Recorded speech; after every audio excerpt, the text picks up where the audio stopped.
Should be officially live now. Waiting for confirmation as usual. Confirmation. Oh, the audio works terribly again. Can people hear me? Just checking. Stream does not seem to be live. No, there it is. It's now live. There we go. Yeah. All right. I'm still placing the pictures Luke sent me. There we go. I am. A 3 ads thing. How I have not missed you. Oh, sorry about that. Hooray. Hooray indeed. Oh, wait. Yeah. Yeah, we're live. Hello, everyone. We're finally officially back on my proper channel. Even though we did Dissected Lives on my stuff, Dissected Live. For another filler episode, because it's Sonic's anniversary. So that means I need to have an animation finish, so I didn't really have much time for a proper stream today. And there might be some random stuff to talk about anyway. How are you guys doing? Melty, how are you doing? Past few weeks or so has been pretty rough, but I mean, right now I'm feeling better. Like, on a more positive note, I got to attend another pony-themed convention. That was Winnie City, so that was nice to go for my second time attending.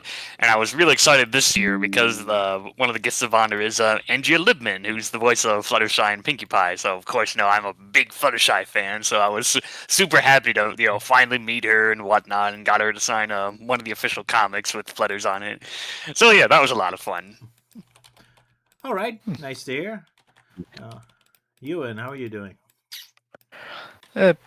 Doing okay, just trying to survive the heat like most everyone else in Europe at the moment. Good luck next week, mate. It's gonna get worse. Yeah.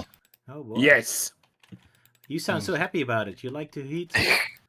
Real quick, Roger can confirm you are still very quiet on the stream. Still? Drat. All right. Let me figure something out. So, someone else talk. Sala, how are you doing today? I am doing pretty well, honestly. I woke up not too long ago. These streams are pretty early for me. But sorry, blame Melty, man. Yeah, I'm stuck on the Saturday shifts. Yeah. No, it's fine. It's fine. It's not like I had anywhere else to be today. I am currently still at my sister's, but this should be the last time I'm at my sister's for the live stream. So, if you hear rambunctious toddlers again, that is the reason why. Yeah. But they have to leave in about an hour, so it shouldn't be for too long. Okay. Once they're gone, then you could be all loud and rude about everything without them hearing from their uncle. Yeah. Dropping all the F-bombs. Yeah. Okay, am I a bit louder yet, or am I still terrible sounding?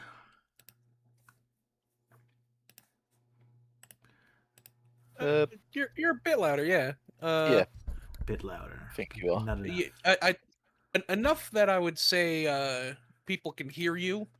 That's a nice bonus.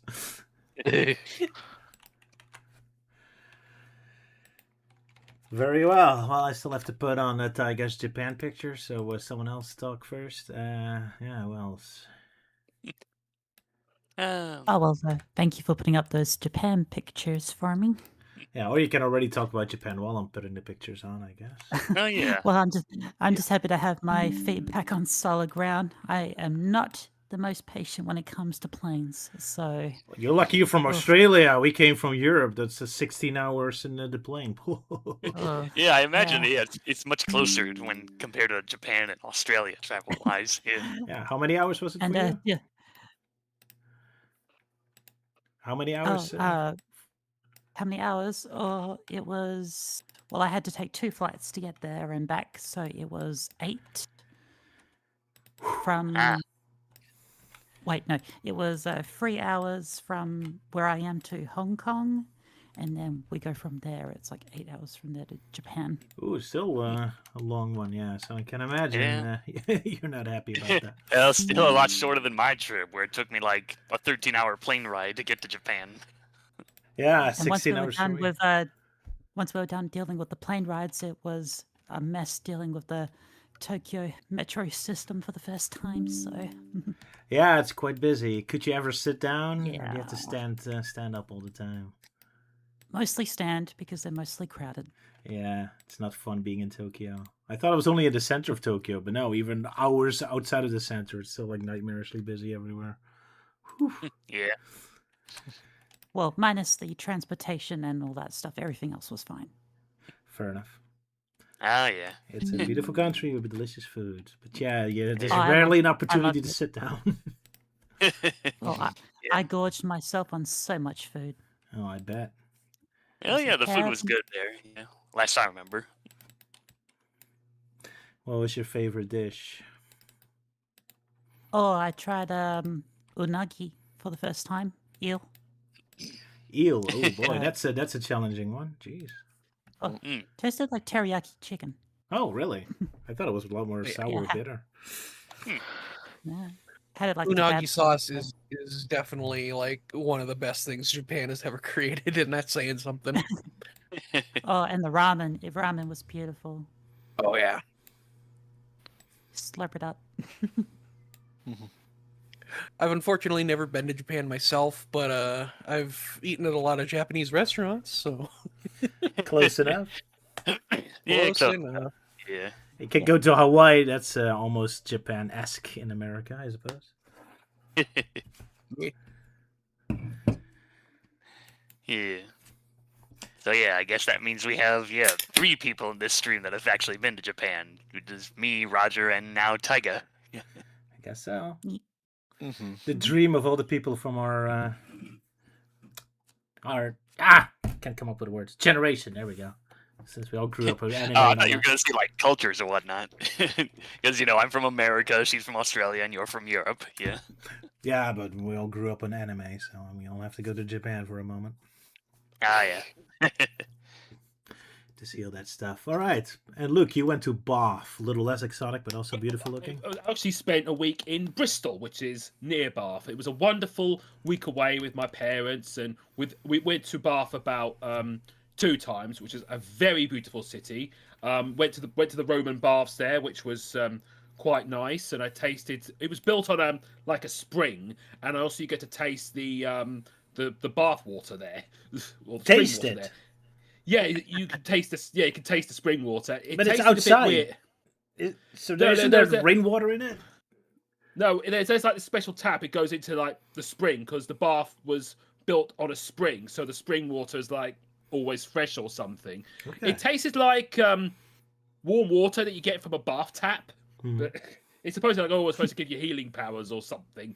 But Bristol is also known for its industry, including one very famous man called Isambard Kingdom Brunel. He was kind of like the Tony Stark of his time and came up with great inventions, including the steamship SS Great Britain, and he also came up with the propeller screw. Bath was also famous for a couple of female authors, such as Jane Austen and Mary Shelley, who wrote Frankenstein, and they had small museums devoted to them on the same street. So you could go in to the Jane Austen experience and learn about Mr. Darcy and what it was like living during the Regency period. And then you go into the House of Frankenstein, learn about Mary Shelley's grim past and the book of Frankenstein and its cultural impact on the horror, on the horror genre and also science fiction. Cool. Yeah, I've been to Bath myself once, not to Bristol though. It's so weird to me because it's so like South European, like Italian, but then with British weather, so it really clashes in my head. It's like, no, it's supposed to be sunny. Bath was originally a Roman city. Of course, yeah, but it's so weird for me to see like Roman architecture, but then with the British weather. It's like, no, it's supposed to be sunny and blue skies. That miserable grey doesn't fit. Yeah, I've also had a bit of bad luck because on the day we go back, apparently a museum in Bristol had an exhibition devoted to the history of Ardman because this year marks its 50th anniversary. But luckily, one of the other museums had like little, which is also doing something to celebrate 50 years of Ardman by having various models from its history scattered in various exhibition cases. Oh, that's cool. Hence the very sad chicken. Yes. I had to take a photo because it looks so concerned. Yeah, but still, that's pretty cool. Get to see some of the original models from their productions and whatnot. Also, I have to say, if not for Mary Shelley, we wouldn't get characters like Shadow the Hedgehog. No, I guess not. I kind of like these pictures where you look at Wallace staring at Ginger as if he's about to eat her. Well, never mind cheese. I'm going to have some chicken on my crackers. Yeah. Some chicken. Let's have some chicken, Gromit. There you go. Either that or about to eat Elise. Oh, that's right. Oh, yeah, she's just lying on the floor dead. Yeah. Yeah, sorry, Elise couldn't be here, so she's here in spirit, I guess, again. But it's also my crackers. Yeah, so recently Sonic had that weird character maker, hence why we have the weird character, Sonic human character avatars down here. Guess we played along with it. It's a shame we can't do Anthro characters, that's more fun, but oh well. Humans in Sonic chibi style, I guess. Can you guess who is who? Since normally some of them are always Anthro, like Ewan and Sala. And now we see them in human form. Oh my goodness. Yeah. But hey, on the plus side, at least on the plus side, it's a new way to resurge the bringing back the humans in Sonic and not going off with or at least my more extreme cynical side of we don't see humans anymore in Sonic media because I don't know, Sonic and his friends are all racist or whatever. It's always odd that Sonic Team can only go with one arse at the same time. Yeah, it would be kind of nice to see like a mix between Anthro and human NPCs. I miss the days of Archie Sonic when that shit didn't matter. It's just humans and Anthros in the background just mingling together. Yeah. Yeah, I don't get it either because the core main characters are Sonic and Eggman, Anthro and human. So right all the way at the heart of it, you already have an Anthro and a human. So they've been mixed up since the beginning. So I don't know why the big deal is, but for some reason it's always one or the other. Oh well, Sonic Team and their quirks. Maybe Sonic and his friends have a long-standing grudge against humankind because of their first encounter with Robotnik, and then they're like, "Yep, all humans are evil." I guess so. I mean, the logic is that the animals live on islands while the humans live in a big continent. But still, there should be some overlap. I remember this image, I think somewhere in Archie, where Chuck and his brother were on a motorbike chasing a human down. What? Oh yeah, that was. Well, they weren't chasing a human. It was it was the backstory of like Robotnik's like younger days, and that backstory explained like he was on the run from his kind because of his more darker experiments didn't quite gel well with the humans, so he was on the run from the law. And Sonic's father and Sir Charles or Uncle Chug like found him. It's like let's save this poor human, blah blah blah. And then of course, as we all know, that would end up being one of the biggest mistakes of their lives. Indeed. I'm looking for it, but I can't find a picture. It's from issue 50. That's where it's from. I'll lay a picture of Sir Charles in a cool leather jacket. So I guess that's not that. All right. But yeah, what else? So yeah, we made stupid little avatar characters, so that was fun. I'm very disappointed in you. Almost all of you picked Green Hill Zone as the background, so that really hurts my soul. I was like one of the few that didn't pick Green Hill Zone as a background. And you have my eternal thanks for that. Thank you, Yolti. Yeah, like instead I picked like the one with the ring surroundings. I just thought it looked cool. Fair enough. It was. But yeah, what else? Anyone super excited about Pico Park or Sonic Frontiers Definitive Edition? No. What I was going to say about I was going to say about Luke. Sorry, just hearing Luke just saying quietly, no, no, No. See, screw that. Let's go back to the character creator. Where that there's limited variety. Like I will give him credit for like having an option to have like wheelchairs and whatnot with the avatar. The only thing I don't get is like, okay, if you have the wheelchair option, then why are we not allowed to change the color of the pants when that's still on? I guess it's just a quick little demo. Yeah, who knows? I don't know if they're gonna expand on it or just run out of time. We'll see. You have a full beard, but not a moustache and a goatee. So I had to make myself look like movie 1 Robotnik. Oh well, Yeah. close enough. Yeah, same with mine. I had like no mining outfit or whatnot, so I was like, okay, I'll just use a yellow cap, and okay, I'll just use Knuckles t-shirt as a substitute. 'Cause, I mean, hey, Knuckles is one of my favorite characters, so that'll work. The cap works really well because it does have those groves on it, so it does kind of look Oh like yeah, a it mining does. cap. Yeah, it's just missing the light attachment. Yeah. So close enough. Right, we got a couple questions. Melty Man, how would you rewrite the scene in Sonic Frontiers when Tails points out how wildly inconsistent he has become? Yeah, Melty, how would you do that? How would I do it? I just simply just write it off as non-canon, simply because I consider Sonic Forces in Lost World non-canon. The end. Ouch. Oh, there you go. Yeah, so that line doesn't exist in my rewrite. No. So fair enough then. I would have preferred if they really explored it, where they talk like, okay, Tails, what was going on with you with Frontiers, or what was going on with Forza? I mean, it would have been a nice opportunity to actually like fix the plot holes a little bit or smooth the story over a little. So instead, just saying inconsistent just almost feels like breaking the fourth wall.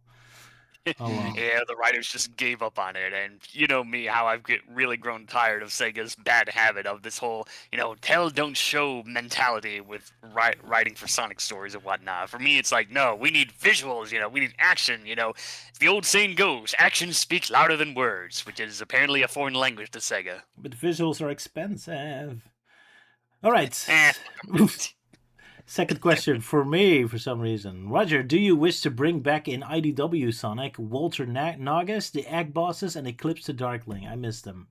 I'm all for extra bad guys, but Egg Bosses? What do you mean with Egg Bosses? That's basically, that's an Archie Sonic thing where, so like in the comics, Robotnik has like a bunch of Mobians working for him. So in the old timeline, they're called the Grandmasters. That was the whole Dark Egg Legion merger thing. But in the new timeline, it's just simply the Egg Bosses, which is random Mobians that are willing to work for Robotnik or just doing it for power and other things. So yeah, there's quite a bit of history with all the different Egg Boss versions. But there's one familiar face. There's the Battlebird Cuckoo from Tails Adventure. He's an egg boss in that timeline. All right. Yeah, I'm always for more bad guys, so fine with me.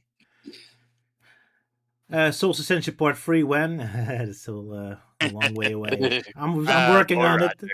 I'm sorry. I'm working on it. Right, those are the questions we got so far. Yeah, I mean, just give Roger a chance, though, because he's only just got his channel back. Yeah. Along with all of his subs. Yeah, well, sometimes they're back and sometimes they're gone again. It's confusing. Fun. Oh, well, I should be... Yeah, go ahead, Sal. All right.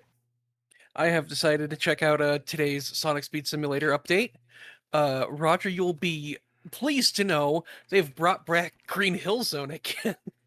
Wow, we didn't have enough versions of that yet. Now in pixel form. Oh, it looks even uglier than usual. I'll admit, I kind of like the first Green Hill Zone you're in with all the sand and the bridges and all that. Like, when you add, like, little details to it, I kind of don't mind Green Hill too much. But yeah, when it looks like this blunt, like, here's the most basic visuals of it, then I absolutely hate it. So yeah, this is my nightmare, yeah. Why? It already has, like, 10 versions of Green Hill Zone in it. Yeah. Almost Minecraft-like. Yep. And, it's Minecraft version of Green Hill Zone. Yeah, basically. And as you can see on the right, in this event, you can unlock the rabbit design, which was like the prototype of Sonic that they added as a skin in Superstars. And yeah, now you play as the rabbit in Sonic Speed Simulator. And it also has a pixel variant when in both this stage and Cyber Station, I think. That one level from Superstars. So does that mean he's canon now too, since this game is apparently canon? I guess so.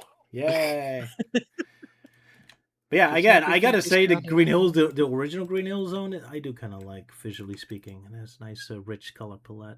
Like again, if it looks like this, I don't mind it too much because there's a nice richness to it. It's just when it's so blatantly, like so basic, that's when I hate it. It's so careless. Yeah. So like, use the most basic. Like it looks like a.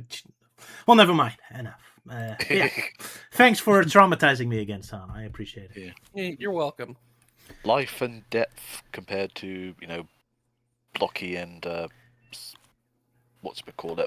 There's solid. There's three certainties in life: death, taxes, and Green Hill Zone.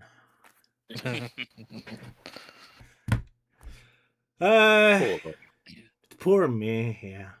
I mean, I guess there's a fourth certainty that is relevant to things that have been announced recently, and that is that Godzilla will always find Miku Hatsune, and now that includes in Sonic Racing Crossworlds.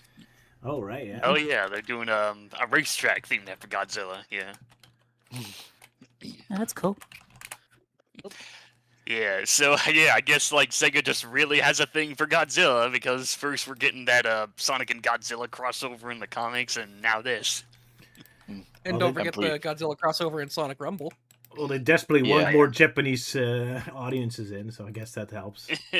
What's I next? don't know. Then again, What's next? I mean- Pride and Prejudice and Godzilla. Why not? I know, Mr. like, Darcy! I know. I've heard from some people that like what the creators of Godzilla or whatever are like, I don't know, something about like, oh, Godzilla's not doing well, so we'll just chill him out and just do random crossovers with anything. I guess so. Promotions. But still, Yeah. nice that we get more Sonic Crossworlds material. I mean, they're Mm. putting more effort into keeping this alive than they ever did with Team Sonic Racing, so that's nice. Yeah. Yeah. Just Now, if before only they timing. had the budget of making the characters actually say lines and not having almost the entire roster mute. It's a bit of a shame, yeah. Oh well, but yeah, if they add one more character who can talk, then they have to get all the voice actors back, because then the other characters have to interact with them again. So that's probably why Yeah. Sega doesn't want to do that, because then they have to get Sonic and Tails and Knuckles and everyone back. Like, Yeah, I mean, even so, it's still quite the downgrade from, like Sega All-Stars Racing. They were able to get, the original voice actors, or at least new ones to fill in for, the Sega characters and whatnot. And now we go to Crossworld, where a good chunk of them are just mutes, and it just feels so awkward. yeah, especially when a character's like SpongeBob. Like SpongeBob always makes noise. He feels Yeah, awkward like when he's he doesn't always make like, sense. chatting and whatnot, yeah. Like, same with the other characters, yeah. But yeah, I don't know. I've already bitched about like, oh, I'm tired of Sonic doing random crossovers, and yeah, Crossroads is just not really doing me any favors. It's like, oh, let's just shove in whoever. Like, oh, let's throw in Angry Birds or some random anime pirate dude or whatever the hell he is. Yeah. Yeah, crossovers are only fun when it's really a family, like with Smash Brothers. Like, oh, hey, all the Nintendo guys together, or like, oh, Sonic together with Alex Kidd and Right Star Knights. But when it's just random, when there's no cohesive logic behind it, and it feels like cynical, yeah. Yeah. I think at this point I pretty much would call this the Fortnite effect, because like back then crossovers used to be like this big special event that didn't happen very often, and it's like, oh wow, a character crossing over with this, wow, awesome. And then Fortnite came along, and then after they stopped doing like original content, they're like, oh, okay, let's just throw in random IP characters in there, and I guess people really started to follow suit with that, which Sega did that, and Oh well, when it's weird enough, I kind of like it, like Beavis and Button in Call of Duty. It's kind of weird to see him like brutally kill people. Like, all right, that's crazy and stupid enough that I kind of got a chuckle out of me. Good job, well done. Oh well, but yeah, it's nice to have extra content. But yeah, I'm not super excited about the crossovers. But oh well. Yeah, wake More me than up when they what, start adding more Sonic characters. Yeah. It's Well, more than that's what what I we mean, all I like, you have want. 35 years of history, Sega. There's more than enough material to fucking use in Yes. this game. Taiga, your Do you turn. need, or have you lost the key to the Hold on. vaults again? Probably. Well, knowing Sega and their poor handling of copyright of like past Sonic media in the 90s, and yeah, they probably lost the keys. And that's why Marine is forever frozen in that pose. Guess so. I'm Taiga, you wanted to sure say something? with the announcement of more content coming to Crossworlds, that surge is an inevitability. Hmm. Yeah. Sure. She is very popular, so it would be a shame Yeah. not to use her. I I guess. mean, there's even some form of word going about of trying to get like a year free with Crossworlds, which seems a bit ambitious. We'll see. Sonic. What's up, Luke? Yeah, well, next time I feel like trying to open up Crossworlds again, I'm just gonna get bombarded with like notifications because I haven't played that game since I don't know, maybe the Tangle and Whisper Festival. So yeah, I'm way behind. Yeah, you probably get quite a lot. Yeah. So you'd just probably be eating your sandwich or having a long drink or just checking out your social media, so I just keep pushing the A button to pass by all of the notifications. I'm just pushing the X button with my toe all while I'm busy like managing the computer or eating dinner or whatnot. While keeping the TV mute, otherwise you're just being a. Oh yeah, that's yeah, definitely gotta keep that on mute. Anyway, considering the only Sega characters to show up in Crossworld is usually when they're promoting something, I wonder if Crazy Taxi is going to show up since we're finally getting a new game for that. Oh, I imagine that's probably definitely going to happen. BD Joe. I'm looking forward to it. Man, I'm really happy how Crazy Taxi looked like. When I showed that teaser a couple years ago, I looked like, the colors of Watch Out looks way too realistic there. But now the new one is filled with very colorful graphics again. I was like, yes, this is it. This is my Crazy Taxi. Looking forward to it. People are not exactly a bit keen because it has there's some sort of AI involved. Is there? Yeah, there's some AI involved. Oh, really? Oh, I didn't know that. Oh, that sucks. Mainly during the creative process. Yeah. Oh, well. Hopefully all of that stuff will get removed by the end of it, at least. Otherwise, we're just going to see that very weird sort of T-shirt where the I's been spelt with a J instead. Oh, really? They make so rather than little, it'll just be little. Well, I haven't heard of that. Like, I know about the new Kingdom Hearts collection and how people complaining how one of the covers was using AI. Oh, really? I did see they traced Goofy or something, but... I think there's... Yeah, some people point out, like, oh, it's traced over Goofy, whatnot. But, like, the most complaints that I've been hearing people is the image of Donald Duck. 'Cause if you look closely, he has 5 fingers and not 4. Yeah. Also, the clock tower looks a bit strange. Oh, yeah, the Twilight Town clock tower. That the guy was told to rush super quickly, and that was the... I'm surprised you guys haven't mentioned the biggest problem with Crazy Taxi, and that is where the hell is the Pizza Hut? Ooh, yeah, that's probably not going to show up. Yeah, especially now that Pizza Hut, you need Domino's. Now that Pizza Hut just got sold. Yeah. Pizza Hut got sold? I didn't hear about that. Yeah, because they're not doing that well. Domino's Pizza Hut any day. I've always been... Well, I just eaten Little Caesars mostly. And it's mostly just because of the fact that it's like real close to my apartment. Well, that helps, of course. Little Caesars is criminally underrated. Fair enough. Godzilla DLC seems to be reusing Generations and Shadow Gens assets again. Yeah, I'm kind of surprised they did recycle assets more. Like, as soon as that Shadow and Tokyo DLC showed up in Generations, I was fully expecting that to be a racetrack in the game as well. Because it feels like so much effort for just like a little extra. It's like, they got to use it for the racing game as well. But it didn't. Except now I guess they turned it into the Neon Genesis Evangelion. Like, I cannot pronounce that. Yeah. For that level. Evangelion. Evangelion, there we go. Religious stuff. Oh well, still fun. Yeah. Does anyone want to talk about Toy Story, which had a new sequel yesterday? I haven't seen it yet myself. Oh yeah, there's both Toy Story 5 and a new compilation of some of the old Toy Story games. Yeah, that was definitely quite the surprise. Yeah, especially since the Buzz Lightyear game is in that. I love that game. That's awesome. Yeah, that definitely is a big surprise. It's like, the Buzz Lightyear Star Command, which people kind of infamously know that, this is the show that, well, specifically John Lasseter, hated the most and whatnot. And then it just kind of evolved into, just Pixar in general just flat out hates the show, blah, blah, blah. But now that it's being in this compilation, then maybe it's finally a good sign that Disney and Pixar are letting go of their extreme prejudice about, a show that is obviously, well, I was going to say 10 times better than the Lightyear movie, but I haven't seen Lightyear, so, yeah. I've seen it. It's okay, but kind of meh. Yeah, the plot twist really dragged that movie down. It's too Yeah, much. I definitely heard about the plot twist. Yeah. Yeah. They tried to be too clever and not enough like actual fun action movie, even though the whole point of the movie is to be like a toy selling 90s action movie.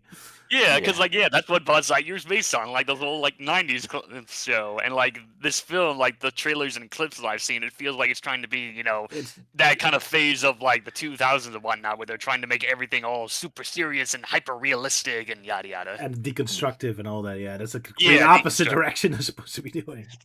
Yeah, Especially like come on, something like- it's Space Ranger. You go around like fighting aliens and fighting off the evil Emperor Zurg. Voiced by Wayne Knight, who was hilarious in that show. And yeah. And it's that the Yeah. moral of the movie is the opposite. Like, no, you should not be racing around. You should be being calm and give up and just live your life.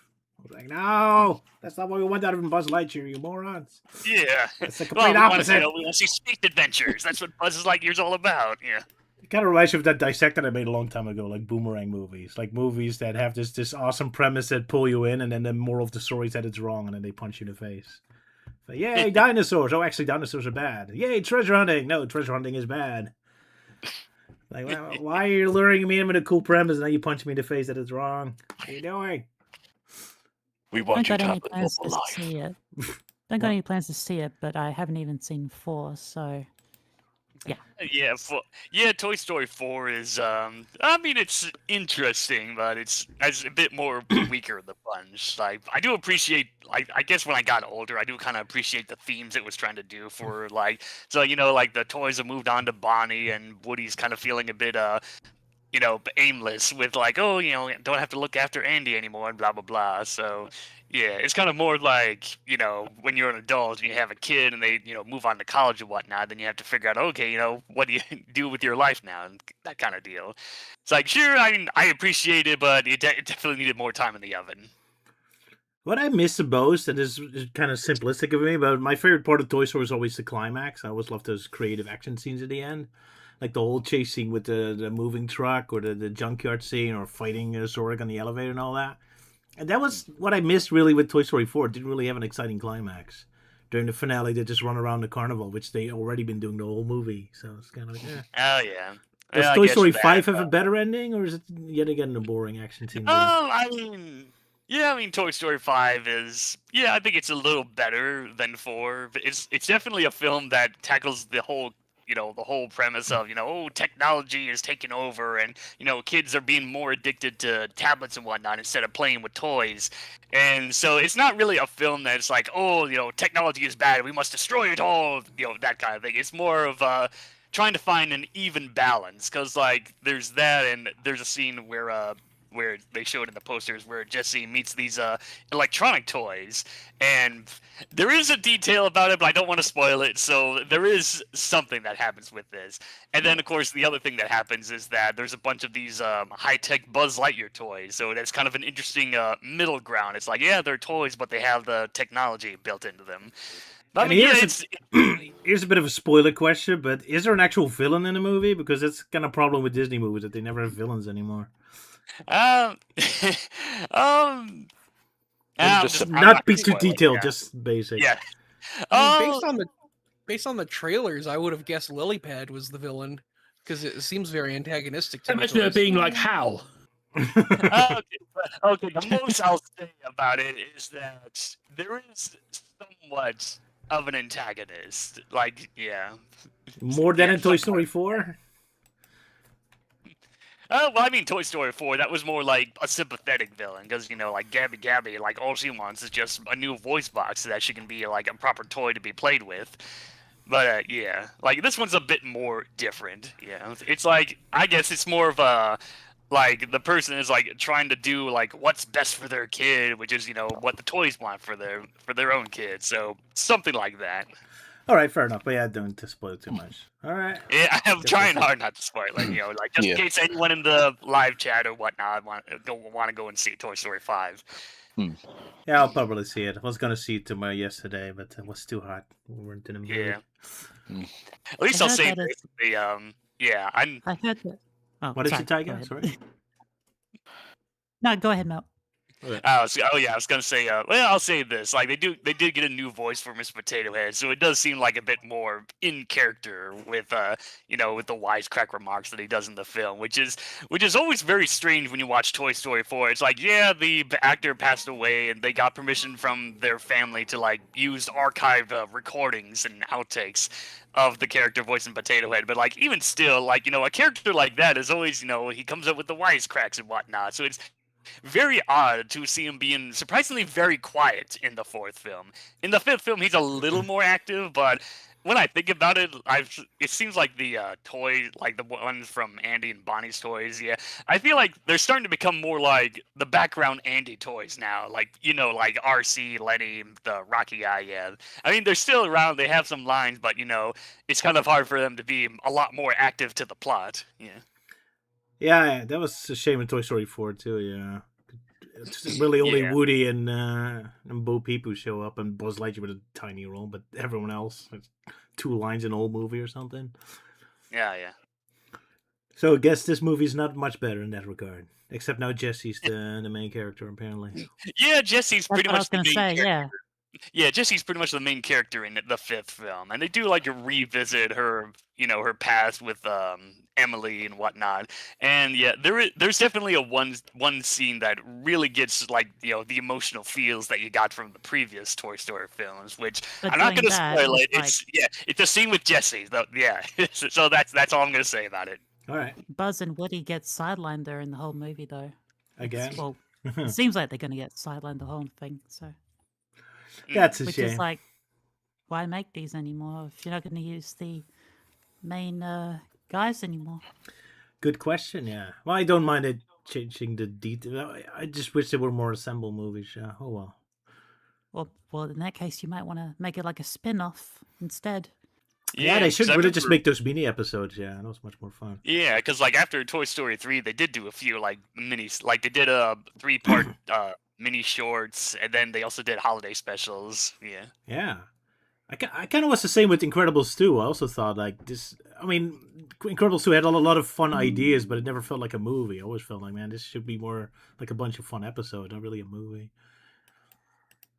But that's a whole different IP again. It is kind of weird how inconsistent Pixar is with dealing with the deaths of actors, because, like Milty said, they used archived footage of Mr. Potato Head's voice actor for Toy Story 4, but when Jim Varney passed away, they just immediately got a new voice for Slinky. And a very good one. He sounded very close to Jim Varney. He Yeah, did, yeah, he sounded like spot on. Oh which yeah. is especially impressive because like I knew that actor beforehand, and as soon as I heard the casting, I'm like, oh my god, he sounds exactly like Slinky naturally. Yeah, that is surprising. Which I'm all for because Slinky's one of my favorite Toy Story characters. Yeah, but then they did the same thing with Cars. Between Cars 1 and 2, 3 of the actors passed away, and they recast 2 of them. Oh yeah, they had like a very vague explanation of like what happened to Doc Hudson. Yeah. Yeah, Doc Hudson was killed off screen, or not killed, but he died off screen. Yeah. But the other 2 got recast, so that seems a little unfair to me. I was Yeah. thinking with all these Pixar sequels, I was thinking, oh, why don't we get A Bug's Life 2? And then someone says, oh, it's because most of the cast is dead. And I was like, oh, it's because bugs don't live very long. And I was like, oh, I see. Oh, I don't know. Maybe it's just because Bug's Life's just not quite as popular as Toy Story or Finding Nemo or whatnot. Yeah, but I mean, you got like loads and loads of like bug species and stuff they could introduce. True. Yeah.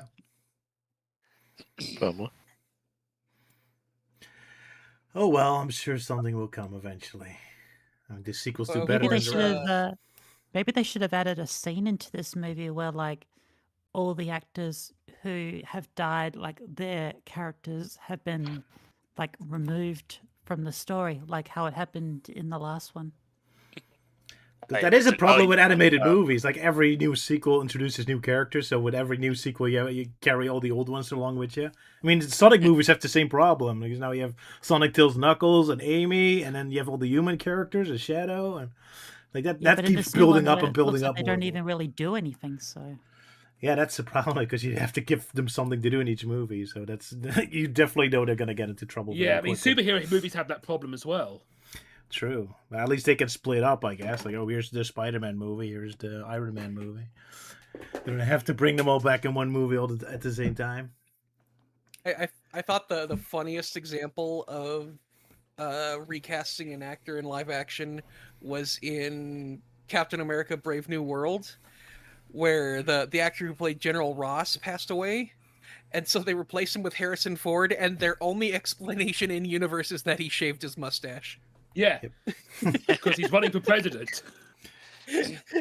Oh yeah, wasn't there like wasn't like another weird recasting thing with like the Hulk for like the first first Avengers films? I've heard like Yeah. the Hulk actor looks completely different compared to like the previous Hulk film. Oh yeah, it was God, I suddenly forgot his name. Yeah, Mark Ruffalo. Yeah. Yeah, he just looks absolutely nothing like Edward Norton. they don't acknowledge it at all. He also shaved his mustache. Everyone knows the mustache also keeps up the whole skull structure of your face. He didn't do that with Terry Cavill though. Yeah. Yeah, so I guess that means if Luke suddenly shaves his mustache, then he clearly is Captain Obvious. Yeah. Oh my goodness. Oh no! Oh no! Oh yeah! Oh, I anyway, knew it all. Knew it all along. All right. Anything else? Does anyone want to talk about the amazing digital circuit? Oh, we're not done with Toy Story. Sorry. oh, I just wanted one last thing to say All right. about Toy Sure. Story, is that I'm glad if nothing else, I'm glad they made another Toy Story because that means they definitely included Ham the piggy bank. Yeah, Ham has a few lines in the fifth film. I've not been pleased with Pixar skipping out on John Ratzenberger cameos in a bunch of their movies. So I imagine there So- would be a moment where they would just stop doing that. Yeah. He's not their well. He was their lucky charm, wasn't he? And then they stopped He was, using him, yeah. and his movies started doing badly. So yeah, exactly. Yeah. they stopped using the Well, lucky then again, I've charm, and the been way movies do behind bad. on Pixar films. Yeah. You see, Coco was gonna be a flop, but then they got John Ratzenberger to say one word, and the movie was saved. There you go. Coco's a really good film. Yeah. Coco was excellent. Hmm. Thanks to John Ratzenberger. Thanks to John Ratzenberger saying thanks. That was it. Elevated the whole movie. There you go. The lucky charm. I saw that He-Man movie. You saw the He-Man movie. Brilliant. All Yeah. right, go ahead. Talk. Yeah. Oh well, it was good. It had plenty of action, and it's a shame that it looks like it's gonna bomb. But yeah, I didn't mind how they portrayed the characters in that, and it was faithful to like that old cartoon show, and yeah, and Jared Leto as the Skeletor. Yeah, it was actually a nice choice. Is it gonna bomb? So it's Yeah. like Dread again. Everyone loves the movie, Yeah. and it still bombs somehow. I do have a few criticisms. Like there was a lot of like awkward talking to each other, and Yeah. and also I wasn't too sure. But of course, being as it's a cartoon, live action movie based on a cartoon, they're like, oh, let's have Prince Adam grow up in modern day Earth as an office worker. But luckily, that's only a small part of the movie because it's sort of like a Yeah. trend they're doing with movies based on cartoons, like set in another world where they have to like grow up on Earth. I wasn't a big fan of all the talking either, but then it's like He-Man's on Earth and he's working in HR. Of course he's Yeah. going to talk. Yeah, That's his wimpy side. yeah. But once he gets back to Eternia, the fantasy world, Yeah. then it picks up and Yeah. The soundtrack was amazing because I got the main theme stuck in my head for days. That's the power of Brian May for you. Because they tried to make it similar to that of the Flash Gordon movie. Because when I saw that movie, I was like, that is what I want a He-Man movie to be like. With that sort of techno sounding beat to it. Yeah, and also there's a brilliant scene near the end involving Adam and He-Man and Skeletor. Yeah. I may yeah, hope that that was the good. main as well. hero and the main villain have a scene together at the end. That is appreciated. Yes. But it's another good I- example of a modern reboot of an old franchise that like stays really faithful. I mean, you got that I don't know when it was, the 80s or 90s. There was like an older He-Man one, and it was like very weird, like very weird creative wise, like that That might Mario have been the movie New way Adventures of back. He-Man. Yeah, but this one is like faithful. They all look like Yeah. they're straight from the toys, and Yeah. it's about as good as you can get. So I am hoping this would lead into like other movies based on old cartoons like Thundercats or, for me personally, Brave Star, because the concept is amazing. It's basically the Wild West, but in sci-fi, like on another planet. Yeah. Kind of like the Mandalorian, but with actual cowboys and natives, and you got talking horses, and you could have like anti-grav minecart chases, that sort of thing, like Red Dead Redemption in space or something. Sure. I mean, reusing old stuff works better than making new stuff. So why not? Yeah. But yeah, I also enjoyed the movie as well. I do like how Skeletor was portrayed, like being a mixture of like, you know, being so very serious, but also having a fair amount of comical moments, like having an Yeah. evil scowl on his face 1 minute, then suddenly just looking like, huh? With his eyes just actually mimicking like confusion or like concern. Even a few moments it was which a nice kind of touch. some moments catch me off guard, where he basically called his minions piss heads. Yes. I'll leave you like piss heads. I will say Caught me off it's, guard, but was still funny. it's a weird world we're in, where Jared Leto gives a better performance on a character than Mark Hamill did. Oh my goodness. Yeah, that's true. Ooh. It was, Oh, like, there's he was finally also given a role they was allowed to actually express himself. there was also a few references to the '87 movie as well. Oh really? Yeah, including definitely. an interesting cameo appearance. From Dolph Lundgren. Mhm. Yeah. Yeah, because you were definitely excited by that. Because That I is- heard you say like, "Oh, it's him! It's him!" Yes. Good that he's still out and going. I haven't heard much of him anymore, so he can still do cameos, and that's good. Good old Dolph. But yeah, sorry for the spoiler, I guess. All right, so you really recommend He-Man, Masters of the Universe? Yeah. Alrighty, cool. Maybe I'll Yeah. see it someday. My wife seems to love it, so sounds good. I was just a little disappointed that they didn't have a merman in it. One of the Skeletor. He appeared at the. henchmen. You kind of see someone who looks like Merman behind a certain character after the end credits. Oh, really? Kind of. Or it might be one of his species. Probably a could be. species. Possibly. I mean, we didn't get Stratos either. So many Yeah, characters come, left. He-Man And without Buzz-Off. Stratos. Well, they The have to He-Man save something. nerding has begun. Have to save something for the sequel, I guess. Yeah. Yeah, I mean, even though And Manny despite like, Faces and Stinkor. I mean, even though despite the fact like the film is like not doing as well in the box office, apparently a sequel is in development. Good.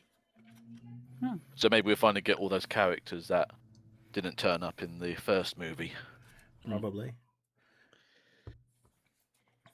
All the minor characters that all 10 He-Man fans out there know about. But then you still need to give them something to do and give them some screen time. To just show up for a cameo, immediately get killed, that's a shame. That disappointed me in that Wolverine and Deadpool movie, because there are not so many interesting characters show up, and mostly just for a minute cameo and then immediately killed off. I'm like, oh, that was pointless. That was pointless. Felt like a bad parody movie. Oh my goodness, it's this character. Oh, he's that. Lol. Alright. What a waste. Oh well. Yeah. Aye.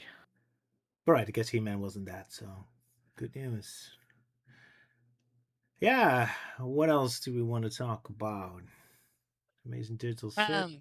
Yeah, go ahead. Well, I noticed that someone asked a question in the chat. We have a question. We have a question. Yeah, it's it's in the live stream stuff. Yeah. I'm surprised you're making a sequel considering the low box office. Indeed. Okay, so yeah, so basically, MyChap397 asks, do you think that Flynn's critics were, do you think Flynn's critics were a bit harsh despite some valid points? So that's basically like, people are always bitching about like, oh, Flynn's throwing in too many references and blah blah blah and other things. That I is think people are. Yeah, go ahead. Yeah, go Taiga, you go first. Okay, Taya, you Oh first. no, I was just wondering, like, in relation to the Sonic comics. I think it's more of just, The I think he games. means like just in general, like not just the comics, but also his writing in the games. Anything that he's involved with. Okay. Yeah. Well, it shows that he knows the lore. He knows the fans. It's everyone likes when you like sneak in a little cameo or a reference to know like, hey, this existed way back then, and now it's been mentioned now, which is pretty cool. If it doesn't take away from the main story too much, then it's fine, I guess. Yeah, I think people are definitely way too harsh on Ian Flynn because, like, there's only so much he can do, and the fact that he's like the only one trying to maintain any sense of continuity is pretty fantastic. I think Yeah. that is really the point. Sorry. Like, it's not the reference that's the problem. It's that there's only reference and nothing else. I mean, that's my issue with Frontiers. Like, the whole game feels like nothing is happening, and it's just references. Like, the references themselves are not bad. It's just like it's all you can focus on because there's no actual events happening. So, like, I think that's why people like trip over it. It's like Yeah, even there's sometimes definitely- when he does things that do like influence the story, I like just don't have a problem with it. Like, I think probably the first Ian Flynn related thing I ever saw or like got involved with was like one of the comics where it was like the first time we saw Bean and Buck come back for the first time since like the fight. You talked about like when they were first introduced in Archie Sonic. Yeah, I I think Ian Flynn did that one. Yeah, that was his first ever story on Archie Sonic. So his first ever story, and he brings back two niche characters from the old fighting game, and they became like more properly used after that. And I'm like, That's what we want out of our writers. Yeah, good job. So Ian Yeah. Flynn himself can do a good job, but it's probably the limitations of Sega themselves that kind of puts him in a position where things get a little awkward. Probably. Yeah, That is exactly my thoughts as well. He's building this world as well as he can with the limitations he has been given. Yeah, there's definitely a complete what is it? There's yeah, there's like extreme differences between like his days working on Archie Sonic compared to his days now working on the games in IDW Sonic. Because like back in Archie Sonic, like Sega had little to no involvement for the most part, so he had a lot more like creative freedom to explore like the world of Mobius and characters and like using items in a more like narrative way. Like it's like even when the new continuity started, he still had that kind of creative freedom. Like like the Red Star rings, like they did that whole story with like, oh yeah, they're a source of power and they give Nicole a super form. And that's sadly like the only time those Red Star rings have ever been used in a narrative sense. Every other time is just optional collectible MacGuffins. And yeah, then after Archie Sonic died, that's when Sega decided to do this new direction. Like, okay, we're being super strict, very restrictive, fuck creative freedom or whatnot. We want this and that and da da da. So yeah, it's really a shame because like when IDW first started, like you can tell there was like an essence of that kind of creative freedom that Archie Sonic had back then. But then when Sega really started to buckle down on the whole quote unquote canon thing for the comics, then that just really stripped away a lot of that potential of doing more with like having stories and stuff that you couldn't do in the games but you could explore more in the comics, as that's what Archie Sonic did back then with different concepts. That's So, such a shame yeah. they don't do that. It's so confusing. I mean, like when Sonic Superstars is out, I was so waiting for Trip to make more appearances because the game makes her so confusing and vague. It's like, use the comics, flesh her out, but then they barely use her. Yeah, like they only used her like once for that whole Knuckles 30th anniversary one shot, and Yeah. even then it's I don't know, not much. Like the most they did is like, oh, now there's suddenly a bunch of civilizations of Trip's kind, and it seems like there is an explanation, but it kind of feels very brushed off. It's like, oh, where were they during the events of the game? It's like, oh, they hide. I missed That's it. that, right? I mean, back in the Yeah, I mean- 90s when Knuckles came in Sonic 3, like he was all over the place in the comics, so we could immediately flesh him out, immediately explore this character, so he could immediately become this giant character that everyone loves. And then with Sage, it takes like 5 or 6 years before she shows up in the comics. It's like, man, why? Yeah. You can't plan this ahead, right? This game is in development for 5 years. You can plan this, right? Why is it so awkwardly like, done? Come on, Sega, we ain't getting any younger here. Yeah, or flesh that character out, make us excited about it. It's so weird to she just doesn't show up at all on it. Yeah. It's like you're missing out yeah, momentum here. Yeah, so with like the Flynn critics, it's like, yeah, it's definitely a lot more too harsh. It's obviously, Sega having his hands tied and whatnot. My only major criticism I had for Flynn in general is mostly just his personal thoughts on Blaze the Cat and her world and whatnot, because he's mentioned it back when he used to talk about Sonic stuff on Bumblecast, how he's talked about how he's had no interest in Blaze's world. He considers Captain Whiskers and Eggman Nega like forgettable, and then of course his infamous statement about like his idea about writing a Sonic Rush 3, where at the end like Sonic and Blaze's worlds merge together, despite the fact that the first game already stated that this cannot happen. So it's just him throwing off some random retcon and whatnot. And then of course, if you've seen my Archie Sonic Character Files episode on Blaze, then you'll pretty much know how I went on a bit of a rant on how she was basically treated like a writer's punching bag in Archie Sonic, with how she's like so weak and easily defeated. Like even in the Pirate Plunder Panic, like she's like knocked out twice, then captured twice. And it's a real shame because like that was a story written by Tracy Ardley, and it seemed like he was the only Archie Sonic writer that had any interest of exploring Blaze's world, because like we get to see Captain Whiskers having fun, we get to see like Robot Island natives in Blaze's world and everything. And then when IDW came along, they just did that whole annual special where they just make up some lazy excuse that Captain Whiskers and his crew just died off screen somehow, and then Blaze is like, fuck this world, I'm going to Sonic's world and never coming back. Pretty much, yep. Yeah. Oh well. So it's Sonic's anniversary in a couple of days. Any of you expecting a new CGI preview of the next one, the next CGI teaser? Well, No. probably, maybe. I mean, because I think it was back on Sonic's 30th when we got the glimpse of Sonic Frontiers teaser. Yeah, Oh yeah. So we might be expecting something. I'm sure they'll have something, even if it's like years out. Yeah. They definitely will give us some kind of teaser. I'm pretty confident in that. For a tiny, Zero hopefully a expectations. tiny teaser of Sonic 4. Sonic. Oh, the movie. Oh, I for a mean, moment, I thought you meant Sonic 4 Episode 3, the video game. No, the movie. Nah, I think it means like a proper trailer where we get to hear movie Amy speak for the first time, and see how the Frozen actress is doing. Yeah. I guess so. But yeah, I mean, the only thing I know that's coming out soon is that whole Sonic 35th anniversary comic from IDW, which is, of course, another classic Sonic theme story, because I guess Sega doesn't allow them to make like classic Sonic spin-off series. It's primarily only one-shot specials for some unknown reason. But yeah, that's coming out.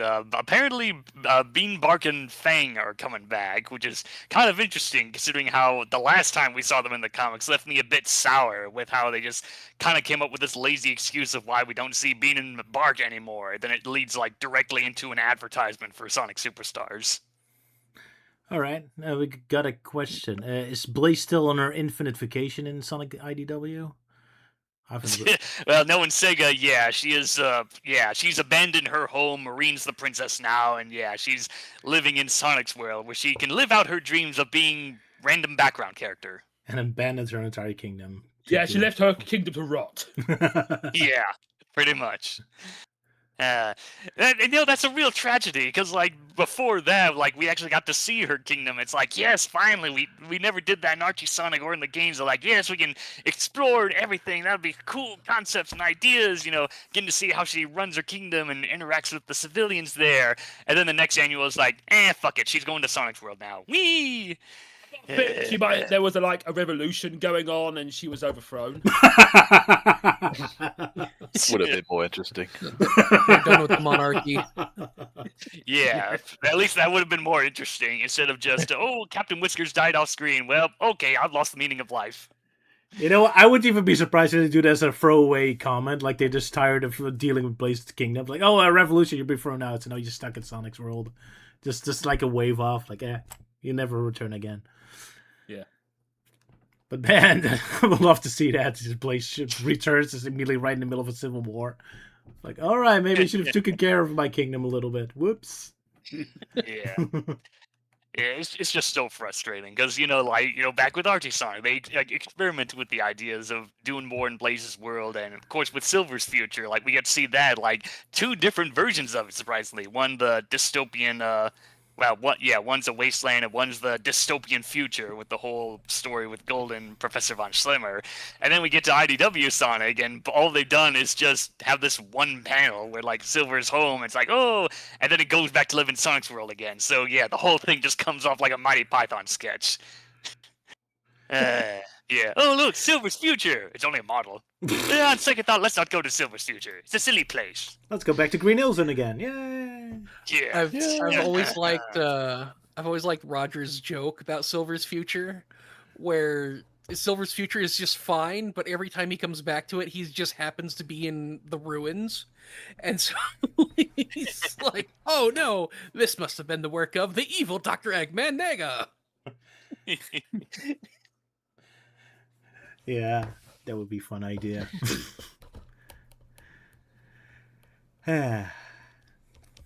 But in regards to the anniversary, I'm not really expecting anything. Maybe like a passing mention of it on Twitter.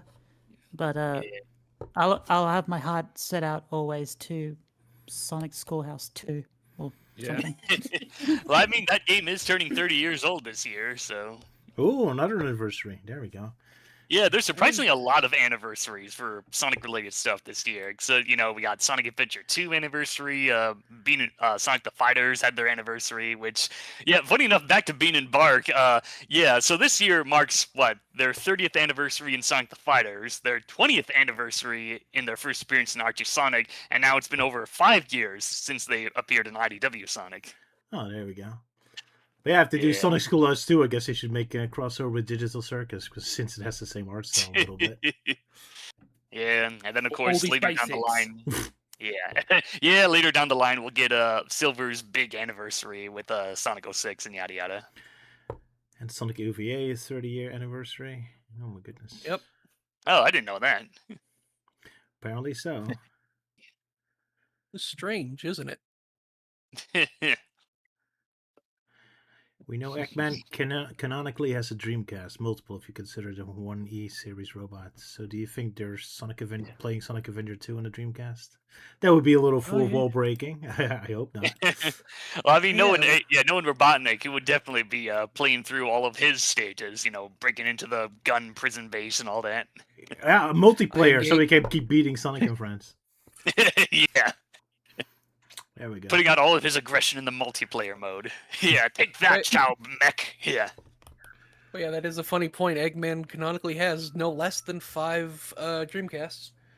There was one in this Egg Mobile in the Sonic Adventure. There was one in an E100 robot. Yeah. There was one in Sonic Unleashed somewhere. Yeah, he's referring to the E105 Zeta robot. Yeah. I can imagine he might have hacked one of them. Probably. Would be funny if Eggman himself is a game developer and he's making his own Sonic Adventure 2, starring him, Dr. Eggman Adventure 2. Yeah. Or maybe he was the guy who discovered the workaround to basically pirate games onto the Dreamcast. Ooh, he destroyed Sega. Yeah. Oh, now he's That's a what real I'm saying, villain. He killed the Dreamcast. Now he's a real villain. How dare you, Dr. Eggman. Oh, well. Dreamcast. more like dream, but Shut up. It's the greatest console ever. Shush. That should not have been as funny as it is. Roger, you're killing Salah. That's me, always killing people. Shame on you. I'm just providing you with meat for the barbecue, so we can revive Thai guy again. Kill Salah, throw him on a barbecue so you can eat him. Everything will be fine.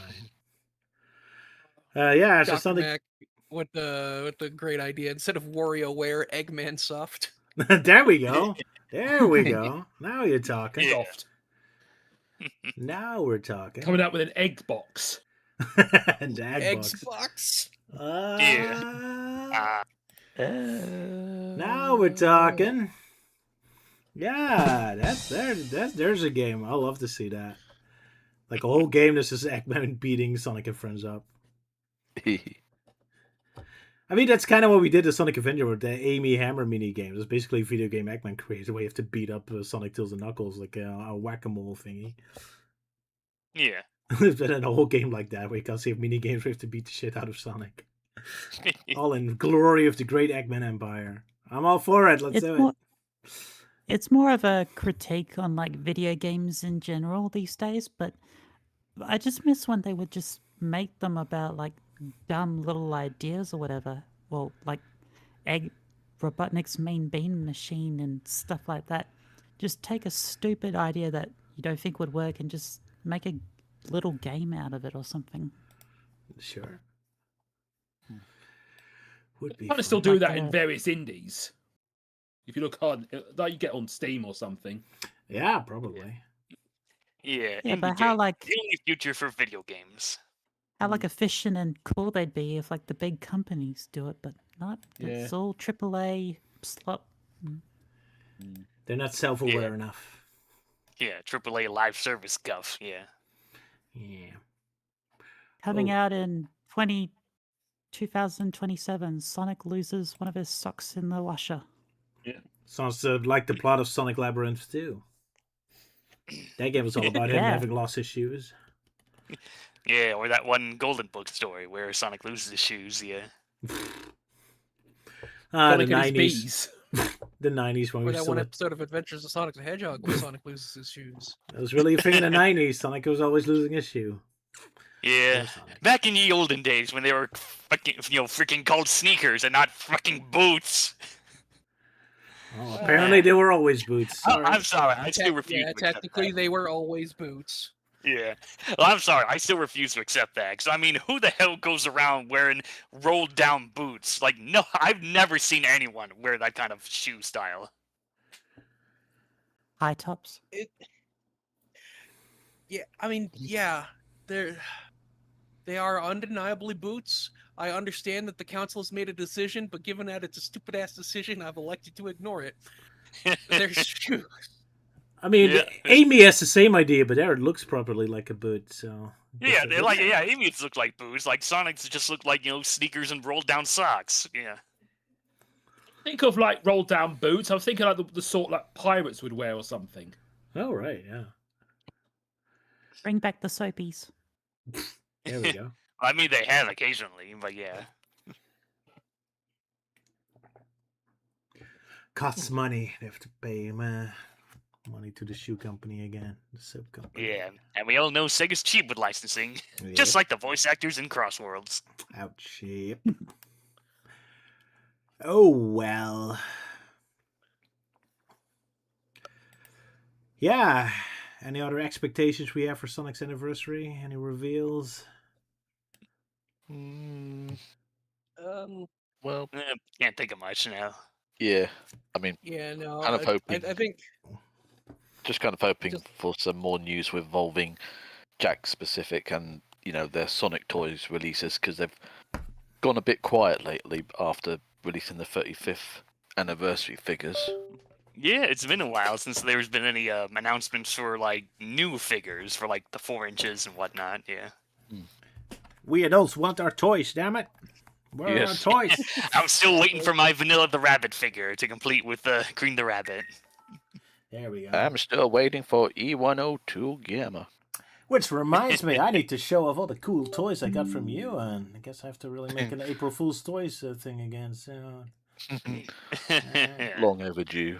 Long you I'd finally like got to it. see more figurines of movie Robotnik, especially the one from the third movie. Oh, that'll be interesting. Oh yeah. When he finally has Yeah, to... I imagine. Yeah, I imagine when Sonic Movie 4 gets closer to its release, then we'll probably get more Sonic Movie merch. Yeah. Hmm.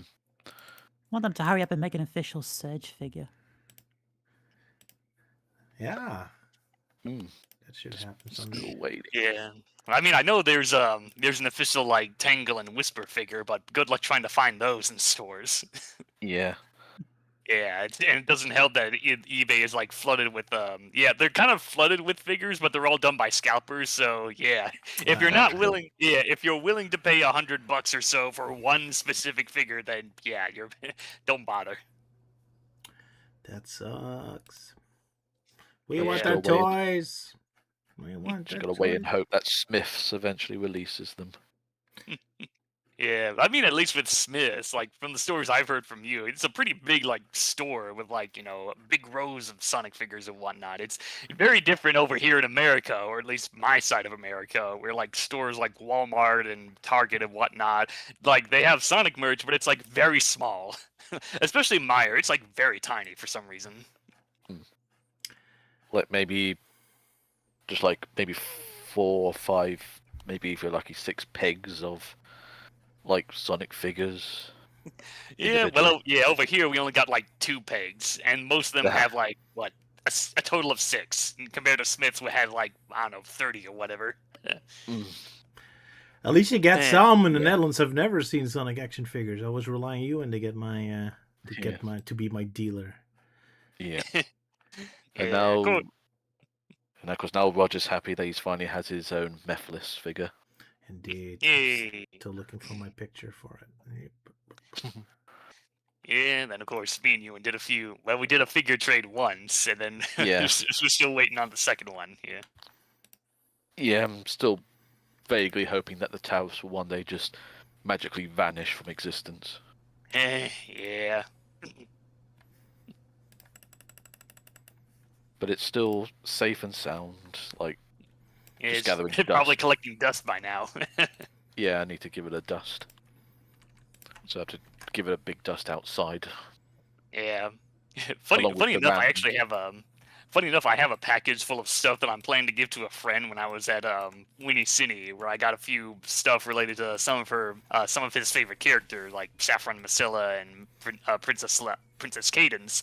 And I haven't sent it out yet, mostly because when I sent them the pic of one of the stuff I felt like buying them, he's like, oh, all this is happening while I'm in the process of moving. So I'm like, okay, I'll wait for him to be finished with the moving, and then I'll send him the package.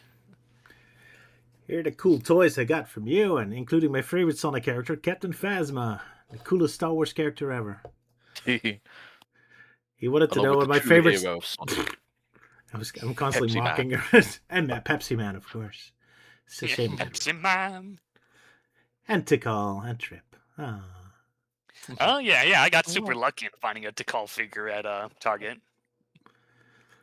So yeah, that's my new latest looting collection. Thanks to you, and thanks.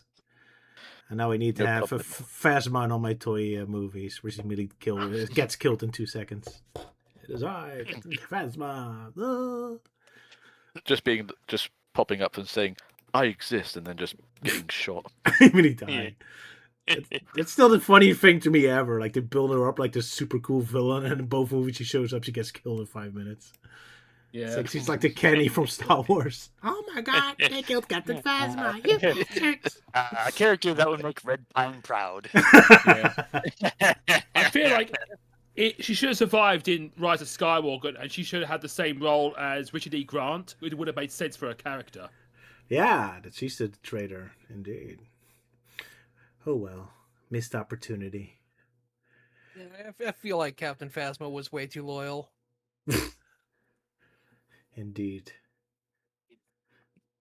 Oh well, I'm glad she's so badly written. Now I at least have something to laugh at. That's the most important thing, that I can mock it. I mean, one thing I think the reason that she wasn't in the sequel trilogy so much is because her actress had commitments to Game of Thrones at the time. That's just my Oh, is that theory. it? That could be, sure. Could make sense. I think the biggest missed potential in the sequel trilogy, other than everything, was the fact that they killed off FN 2199 almost immediately, because he was the coolest character in The Force Awakens. Oh yeah. It was just a lone faceless stormtrooper beating the hell out of an inexperienced Jedi. Traitor! It was so cool, and they killed him off immediately, and we never saw him again. Yeah. They really wasted the Stormtrooper storyline anyway. Like, you make such a big deal of, like, oh, a Stormtrooper becomes good. It's like, oh, you going somewhere with this? Like, no. Go right back to killing all the Stormtroopers like they're faceless mooks again.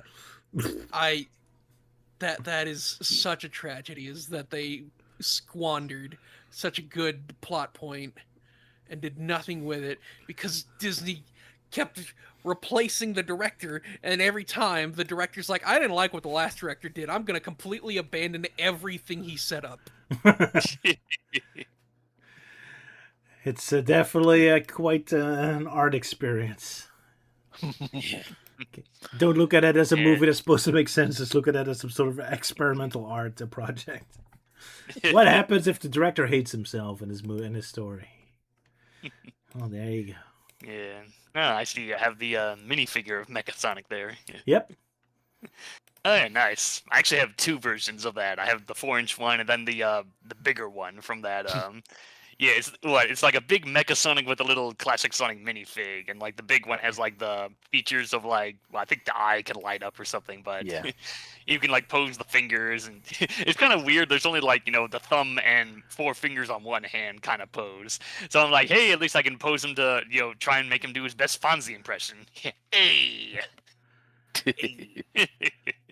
And of course, along with the toys, Roger gets a lot of reading material.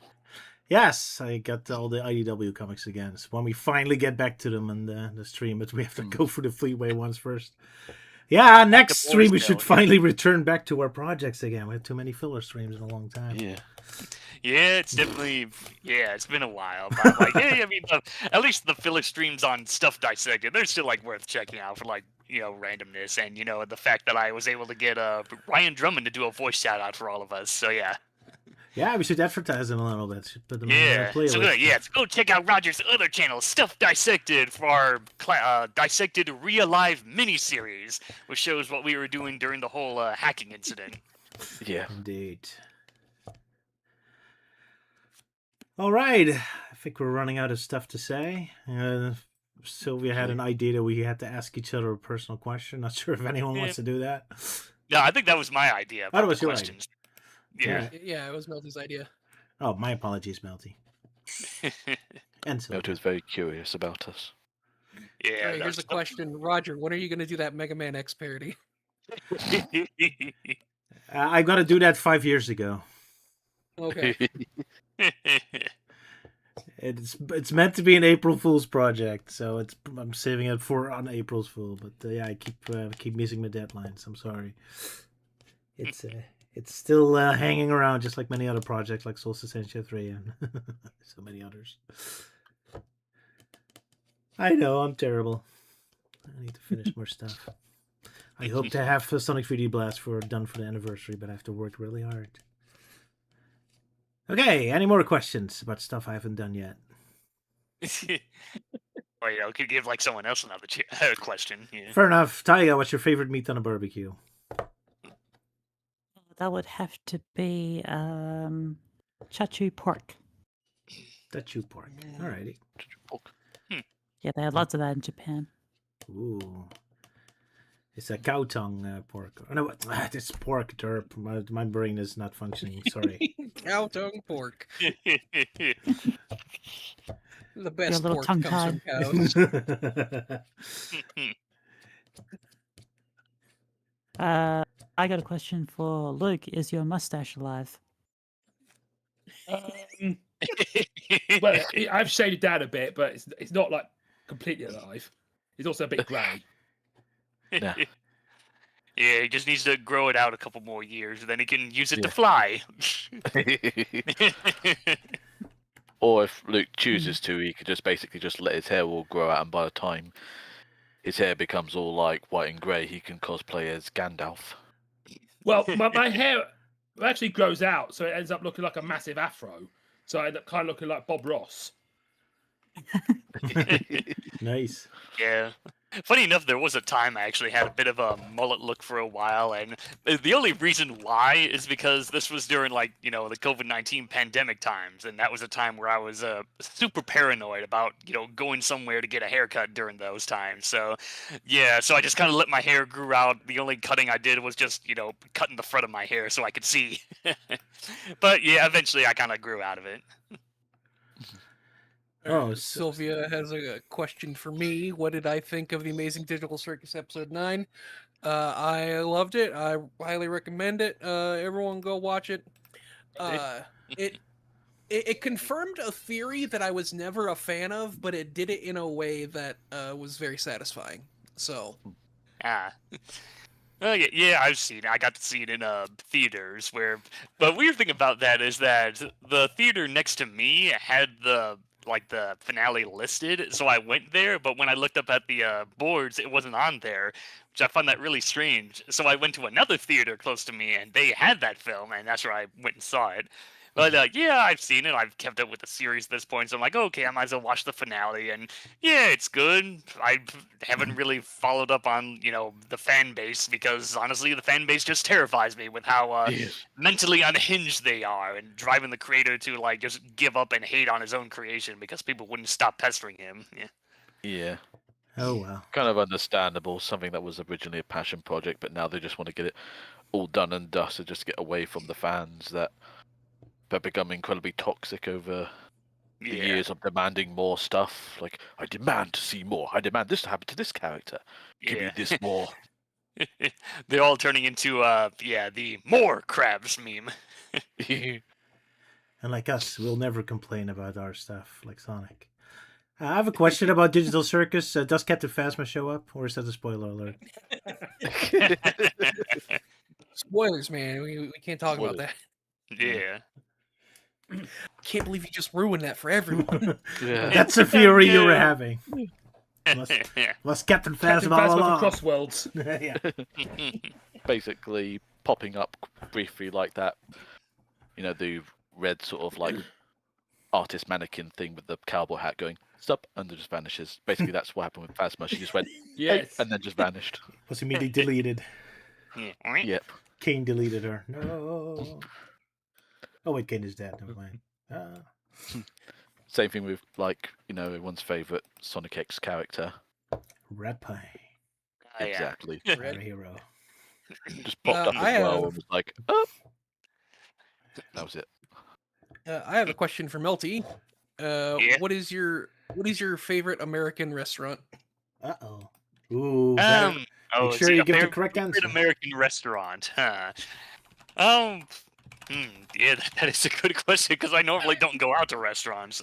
I usually just swing by at like McDonald's or Little Caesar or something more quick. But I've been to a few. I guess one that always comes to my mind is Applebee's, because that's the most I can think of. Yeah. I don't go out to restaurants much. I don't know. Maybe it's because I'm just sadly very lonely or something. I don't know. Or maybe I'm just real cheap. Well, to be fair, the apples or the peas? You usually go to a restaurant in company, I guess. Yeah. What'd you say about Applebee's? Yeah? I said, do you order the apples or the bees? No, I just get the fish and chips. Yeah. Okay. No, the apple bee. So it's an apple, but then you throw it, bees come out of it. It's like a weapon. Yeah. Or maybe it's the other way around. It's the bees that come out and spit apples in my face or whatever. There you go. No, I'm very disappointed in you. There should have been olive oil. Damn it. Garden. Garden. Olive Garden. Olive Garden. Yeah, We're like- Sonic fans. Yeah. You must be Sonic. Olive I Garden. don't think I've ever been to an Olive Garden. Yeah. All right. It's still kind of funny that there's only 2 Olive Gardens in all of Montana, and neither of them are anywhere near where Green Hill is located. A treasure. So it's a long trek for them. Yeah. In fact, the closest I looked it up. The closest Olive Garden to where Green Hill is shown to be in the Knuckles show is in Idaho. So it's Wow. not even in Montana. I guess I have to do takeout with Sonic. It's like you got over there. Alrighty then. So yeah. And the thing I thought someone was gonna ask me like a Barty Sonic question or something related to the new Spyro announcement. Yeah. Well, All I mean, right, someone there is a in new the Spyro chat game might coming be out. able to. Yeah. All right. Well, what's your opinion about the new Spyro?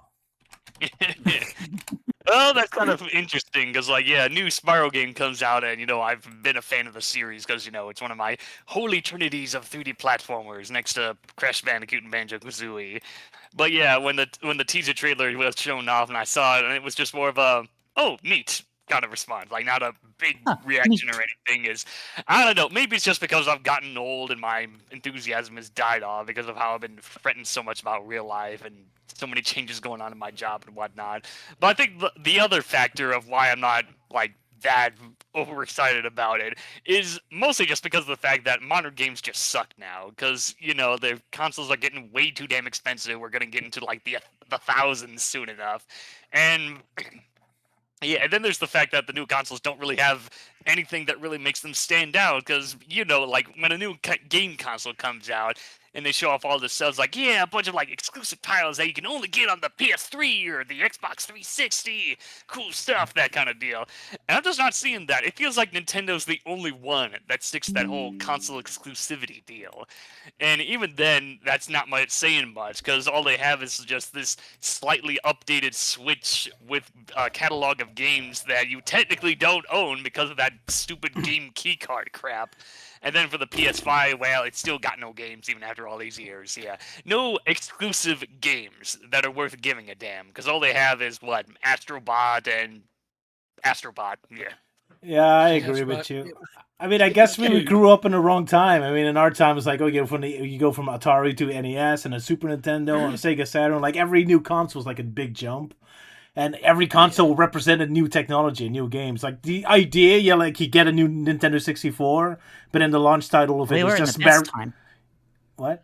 We grew Yeah. up in the best time. Yeah, I guess Oh, so. yeah. But like, imagine you have a Nintendo 64, but then the launch title was just Mario World again from the Super Nintendo, but a better version of it. Like, no, I want the new one. So that the whole idea that you have a new Nintendo, but you get Mario Kart 8 again. It's like it's the launch title. It's so baffling my mind. It's like, no, you need to Yeah. pick Worse than launch Mario title, Kart. not the old one again. Yeah.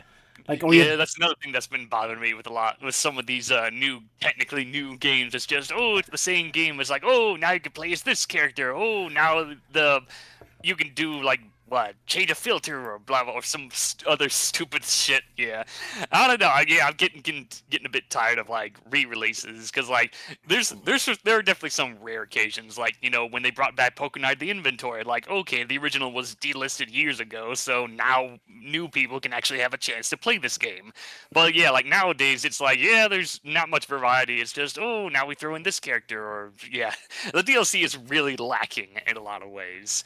And then, of course, there's the fact that I've always been bitching about how, like, live service games are taking over the gaming industry. It's like, yeah, and then, yeah, same deal with Crossworlds. They have the events going on, but they're very short-lived, so you really got to put in that commitment, because once those cosmetics and items are gone, they are gone forever, because in-game shops, what's that?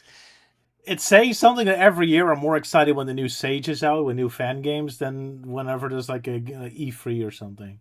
It's like I'm more into Yeah. indie games and Yeah. mods than new Yeah, stuff. that's pretty much why I tend to hang around more on the indie game market, because those are like made by people that that have the passion and not being fueled by greedy AAA companies who only care about live service shit and whatnot.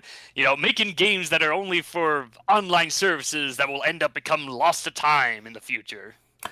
I guess. Gaming practices nowadays are really getting out of hand, aren't they? Yeah. Oh yeah. I mean, to everyone listening in the stream right now, I'll just say right now, I am so not promoting emulation. I am so not serious about downloading ROMs and pirating your games and all that. I am so not promoting We- indies and anything non We would AAA. never condone that. We would never condone all that. Wink, wink, nudge, nudge, hint, hint. Yeah. It's something you Instead- could do, but it's not something we say you should do, but you could. Yeah. So in the Oh, meantime, don't mod yeah. the Switch. Yeah, so in the meantime, go download online scans of Archie Sonic. 'Cause I mean, come on, what is Sega and Archie gonna do about it? Absolutely fucking nothing, that's what.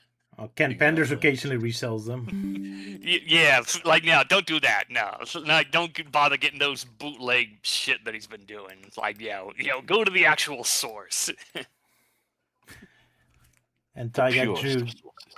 Tyga apparently drew this Sonic the Hedgehog recently. How beautiful! Oh, quite a while ago at the start of the stream. And I only know this now because I'm a terrible friend. Thank you, thank you. Oh, yeah, bit of fan art there. Oh, there you go. Never got to show fan art anyway. I got to show that wonderful drawing of me. Yeah.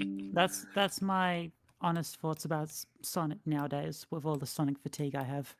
Fair enough. Yeah, oh god, this is just like reminding me of something from ancient times on the internet by the infamous Spax3, and how he had this like hate boner for modern Sonic, and he had this weird depiction of drawing him, and he's like, oh no, that's not Sonic, that's a different character, Porcupine Man, or some other stuff. Yeah. And now we're doing the other classic Sonic, and then Santiago. What was his name? Santiago. Santiago. Yeah, Santiago. So now we're guilty of that in reverse. How wonderful. Yeah. As they say, history repeats itself. Indeed. Well, any other personal questions we have for each other? Someone ask something to Luke. He has many secrets for us that we must know. Let's see. Luke, what's your favorite pizza topping? Spicy pepperoni. Okay. Yes. I was gonna go with something more generic, like, oh, Luke, what's your High favorite five. brand of tea? Beg your pardon? Tea. What's your favorite brand of tea, like tea flavor or whatever? Oh, British. Haha. I think it's like Yorkshire tea or something. But sometimes I like Earl Grey, English alright. breakfast. Traditional Earl Grey. No Gandalf the Grey, but Earl the you got to Grey. say it in your Patrick Stewart. Oh, voice. all right. Earl Grey, hot.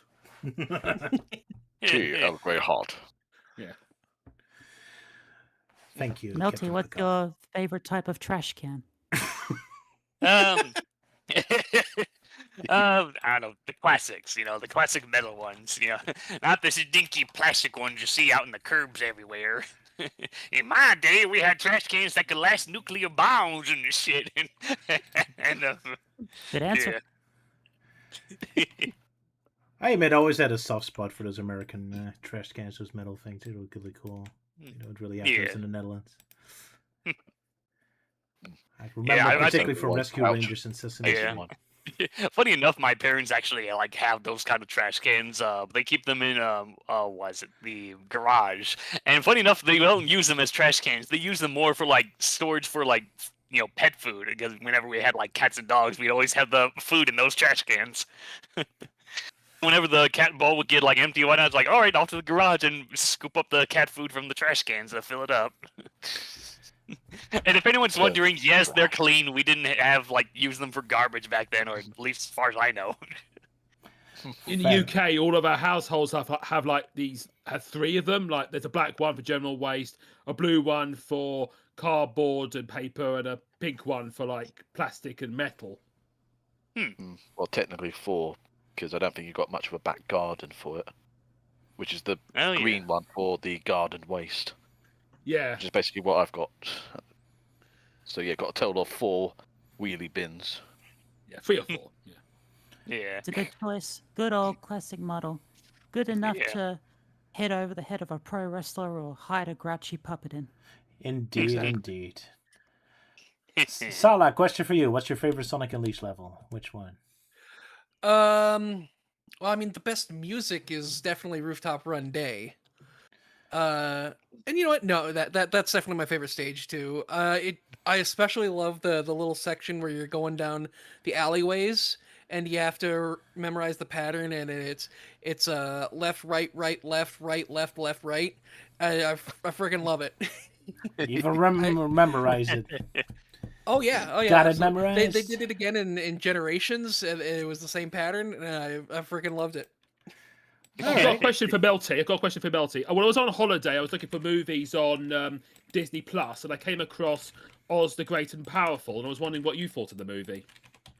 Oh yeah, I remember seeing that in theaters when it first came out, and I guess at the time I just thought like, oh yeah, neat. It was like an origin story of how the wizard got to Oz and how he, became, the Wizard of Oz and whatnot. But yeah, there are definitely some things I didn't like. Like even back then, I wasn't a fan of how they handled, the Witch of the West with like. They made her hot, didn't they? Well, no, I think the main reason why is that they made her a bit too cartoony with that design with like the hook nose, and the actress is like really over the top, and yeah, I'm not a fan of that depiction of Witch of the West. I felt like they could have set up more for the events of the Wizard of Oz, because I was expecting at the very end it was going to have someone come in saying, "Oh, the Wicked Witch has been spotted in Munchkin Town, and a house fell on her," and then you got Oz going, "What?" And also, they didn't really like depict the witch with her magic slippers or anything. Oh yeah, I don't remember the magic slippers ever being brought up in that film, which is really strange. Yeah. But yeah, it's kind of funny. Like, yeah, that was made by Disney. So with their history with Oz, it's kind of funny. Like they made a sequel to Oz with Return to Oz, and then they later did a prequel, and yet they've never really done their own adaptation of The Wizard of Oz, unless you count some of the really old tapes, like story tape from way back then on like records. And I think that was back when they used to do that whole Disney and MGM merger thing. But yeah. Yeah, and also there's like 1,000 stories of Oz. I'm surprised none of them got adapted. Yeah, that is kind of surprising because, like, in terms of the original author, L. Frank Baum, the guy's made like 14 volumes or so. They're all currently in the public domain, so you have plenty of material to really expand upon the world of Oz. But it's kind of sad that there's really aren't any studios that are really interested in trying to do that. I guess they're a bit too blown away by the classic MGM film. It's like, oh, that's too perfect. Nothing can ever replace it or expand it or blah blah. Yeah. Much rather do Except add endless Godzilla to it. deconstructions. Sorry, Ewan, go ahead. Except add Godzilla to it. Oh yeah! Another thing that got announced, I forgot about that. Yeah, now they're fucking throwing Godzilla into the world of Oh. Oz for some reason. I didn't hear anything. You What crashed was that, Melty? Because you kind of went all staticky and quiet. That was Godzilla interrupting, but yeah, so that was another thing. It's like, oh yeah, now let's just fucking throw Godzilla into the world of Oz for no reason. Yeah. We were at least able to hear you that time, but it did happen again. I thought it was a joke, but I'm looking it up and it's real. Um, There is a apparently Godzilla. Oh Godzilla yeah, doesn't want the me to talk Kaiju of about it. Oz. So one of L. Frank Baum's lost work. Ah. Of course, there's a Godzilla crossover. Now we need Godzilla in Narnia. I'm a little But how are they disappointed gonna- that Godzilla didn't take the place of the Cowardly Lion, the Cowardly Lizard. That cowardly lion. The Cowardly radioactive Lizard. lizard.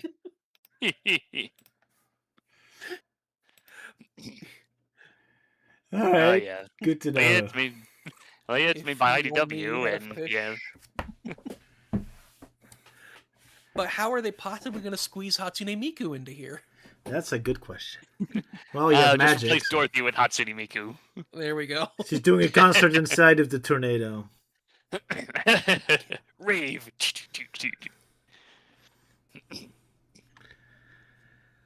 Ah, my quick Godzilla, what have you? question to- My quick question to Ewan. It's always been a kid hog, but how about Hedge Kidna?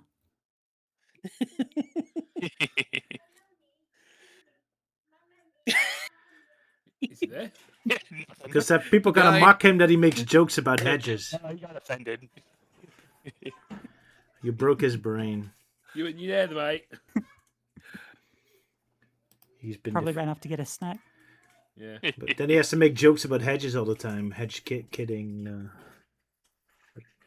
I'm just hedge kidding. Hedge kidding, indeed. Uh, But yeah, he's not ready to answer. You hit him in the soul. How tragic. Great well, I mistake. got a question. Okay, I got a question for Salah. That's Sonic Unleashed, PS3/Xbox version or PS2/Wii version? The Xbox 360 PS2 version, obvious, or PS3 version. The Wii version's fine, But like, I was definitely a lot more impressed with the 360 version. That's to me, I think, what a modern Sonic game should play like. Hmm. Yeah, sad thing is I've only played the Wii version. And I still have yet to play the HD versions, despite the fact that I have a used copy of the PS3 version just sitting around collecting dust. Yeah, in fact, it's buried on top of my other Sonic games for PS3 with Sonic 06, which is another Sonic game I still have yet to play. How dare you, sir? I might have a question for like all of you. With all these new recent collections, like with Marvel and Toy Story, what other classic games do you want to see be re-released as a collection?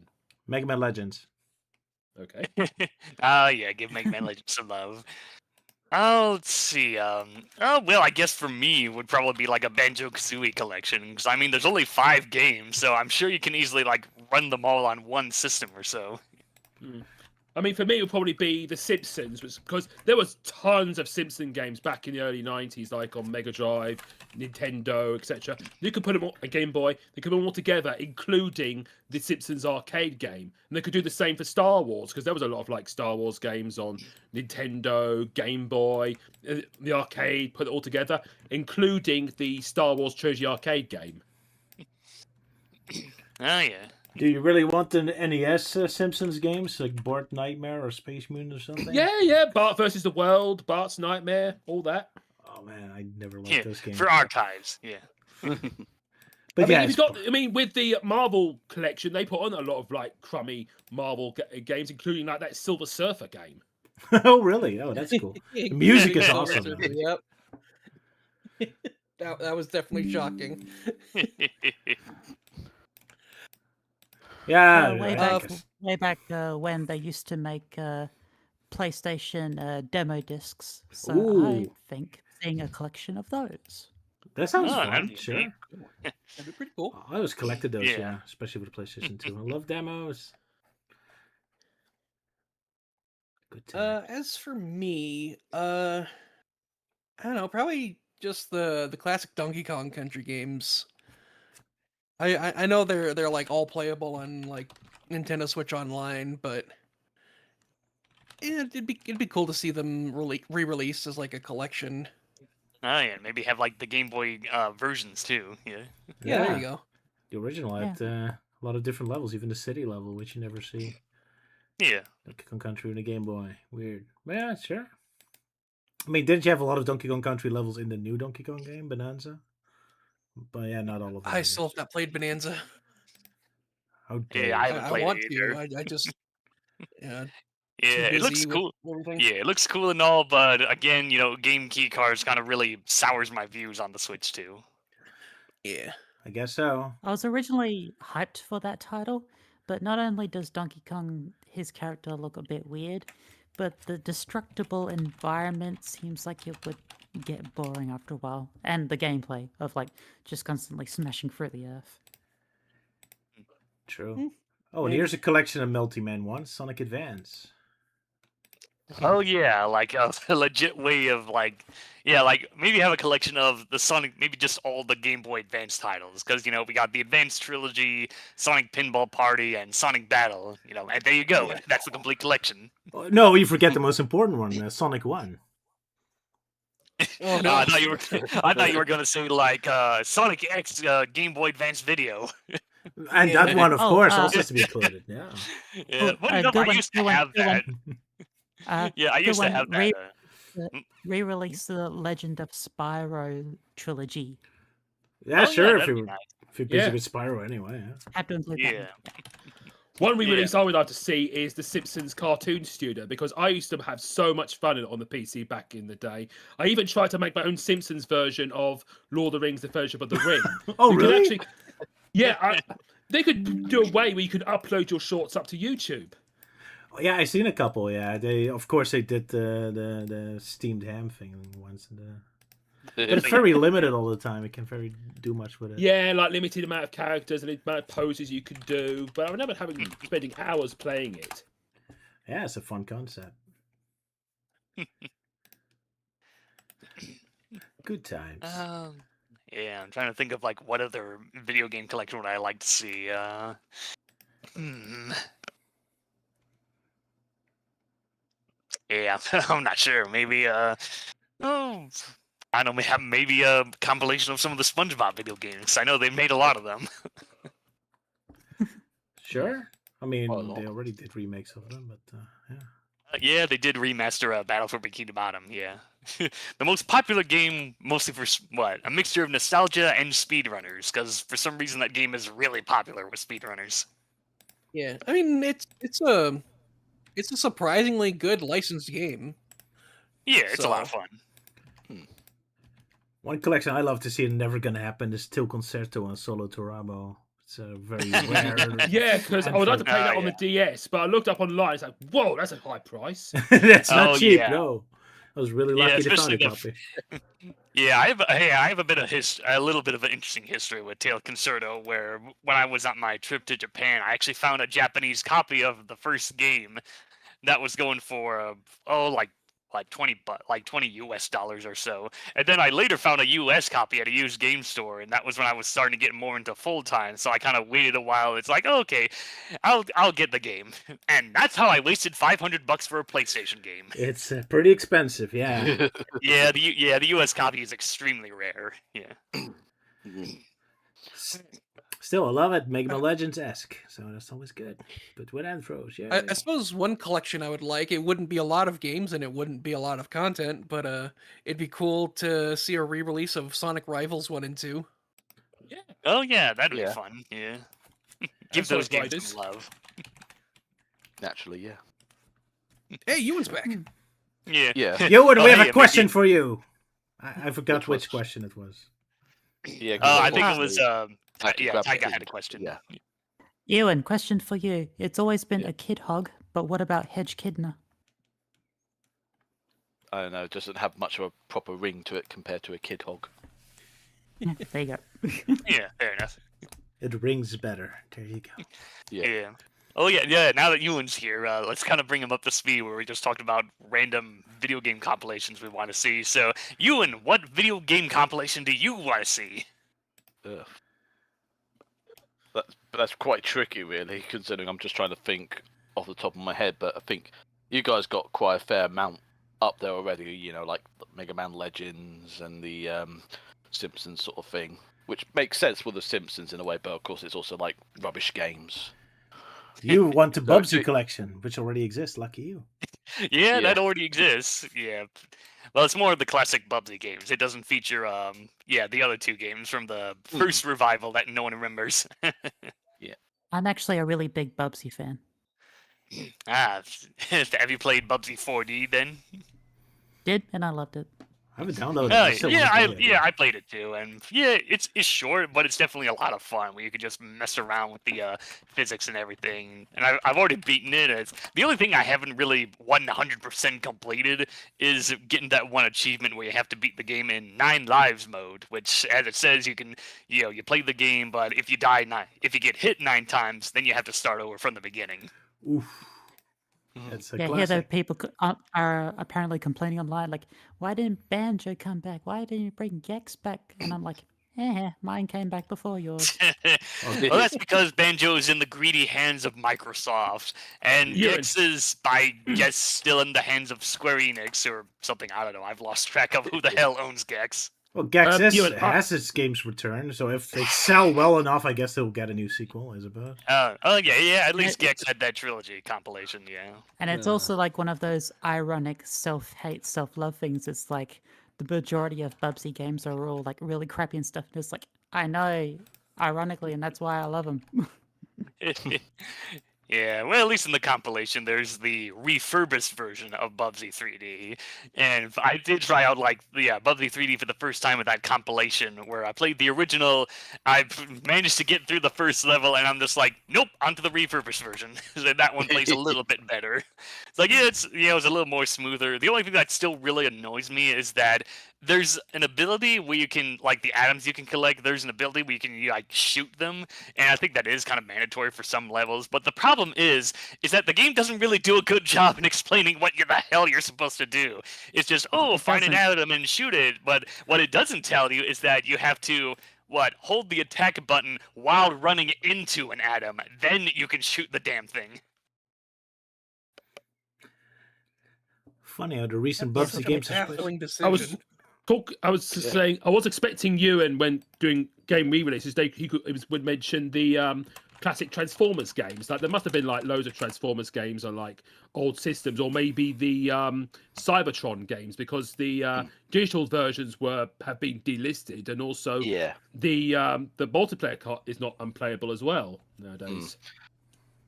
I mean, you can basically play the multiplayer stuff on the War for Cybertron games, since there's like a community that's actually got it working, but you got to faff about with all the different sort of things here and there. So which I made an attempt to, but just couldn't get it to work because it was a bit too complicated, and I was like, but in terms of old Transformer games, I mean, there's actually not as many. I mean, the most infamous one is being the that Japanese one for the Famicom. Oh yeah, that one. Yeah, the infamous one of where, if you just like one hit, you're dead. Yeah. Oh yeah, the one from AVGN, yeah. Yeah, that one. I remember back on like the Xbox 360 era, there was like 1 or 2 Transformer games that let you like create your own character. And that always gave me an idea for like an almost impossible game where you are given a vehicle or can choose a vehicle, and you rearrange the parts manually to design your own robot. And then you can play through the game. Oh, that would be cool. Would be cool. I think it's a cool idea. I guess it'd probably be easier than I thought, but I have don't wondered, think like, any- how the Transformers are designed. Like, is it would they plan it from the vehicle, or they plan the character out and like work out how to assemble it into a vehicle? Yeah. I imagine they start with the vehicle and then design the robot based off of that. But I guess it depends, really. I mean, if it's like a licensed vehicle, then obviously the vehicle first, and then work the robot mode around that. Because there's always top priority for licensed vehicles. Indeed. I've actually got a good game story to share. Not sure how much time we have, but Yeah, depends if it's gonna take 2 hours to tell. no, it was just quickly mentioning back when I was in college, I did a little course one time for game design, and we were actually very close on making like our own little indie game. I was part of the team where like I did like the creative drawing and all that kind of stuff. We actually got along pretty far in development with making a 2D side scroller where the character could also like shoot enemies as well as bouncing around on them. We called it Super Atom, like atoms in your body or whatever. Yeah. And it was a shame that we didn't end up finishing it, but I thought it was like something to mention because like we've been talking about games this whole stream.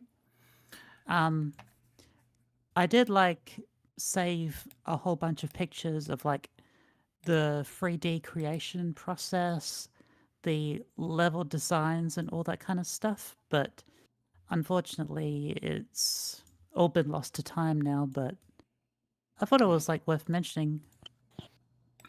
All right, yeah, that's cool. You made your own sides. It was it was like a little Pac-Man looking character who was round and circular, but he had like metallic, futuristic looking gloves that could like shoot lasers and that, and a visor that he looked out of. I'm just doing a quick sketch right now just to put on the thing. But yeah, and basically after that, we went our separate ways. Yeah, it was a shame that we couldn't finish it by the end of our time in college, but yeah. Good times. Yeah, shame we never completed it. I'll show the skit. It would have been actually a good project to work on. Yeah, it's very educational. Make your own game. Sure. To continue working on, I Or mean. to continue. Oh, we got a new question. What happened to Flacco, the creator of Sonic Glitch? I have no idea. Does anyone know? I was like, who's Flacco? Is that a clown? Yeah, never heard of him. Look at the clown. Sorry, Asen, we have no idea. But, I'm not familiar with all the Sonic animators. I thought of a collection of games that's super awesome. Daytona, you can have like the arcade version, and then you have the Saturn version that's the exact same game. They have the Dreamcast version, it's the exact same game. And you have Daytona 3, that's also the exact same game. That'd be an awesome collection. It's like the same And now game. you can include Daytona VR. Oh, yeah, there we go. It's like yeah, experience the enough, exact like, same game 5 times in a row. Yeah, funny enough, with the different versions, I've kind of become nostalgic of, like back. I think it's mostly for like licensed games. Like, back then they used to have like, oh yeah, the game's on like the PlayStation and plays like this, and then you go over to like the Game Boy Advance version, like, oh, now it's the same title, but it's a completely different game kind of deal. And that was just kind of a neat detail. So it's interesting to see. I mean, looking back at the Toy Story games, it's kind of funny. Like the first game, it's basically the same thing. There's the only difference is like some versions have like a level cut or so, but it's still the same game. Toy Story 2, still the same game, very good game. And then you have the Game Boy Color version, which is very different and not very good. and then you have Toy Story 3, which the main version having the main gameplay, and then the big toy box mode that it was the big selling point. And then there's the PS2/PSP version that follows the film a lot more closely, but also has a few like a lot of mini games to make up for no toy box. And then the DS version, which is an interesting combination of half 3D platformer basics and the other half is like touchscreen mini games.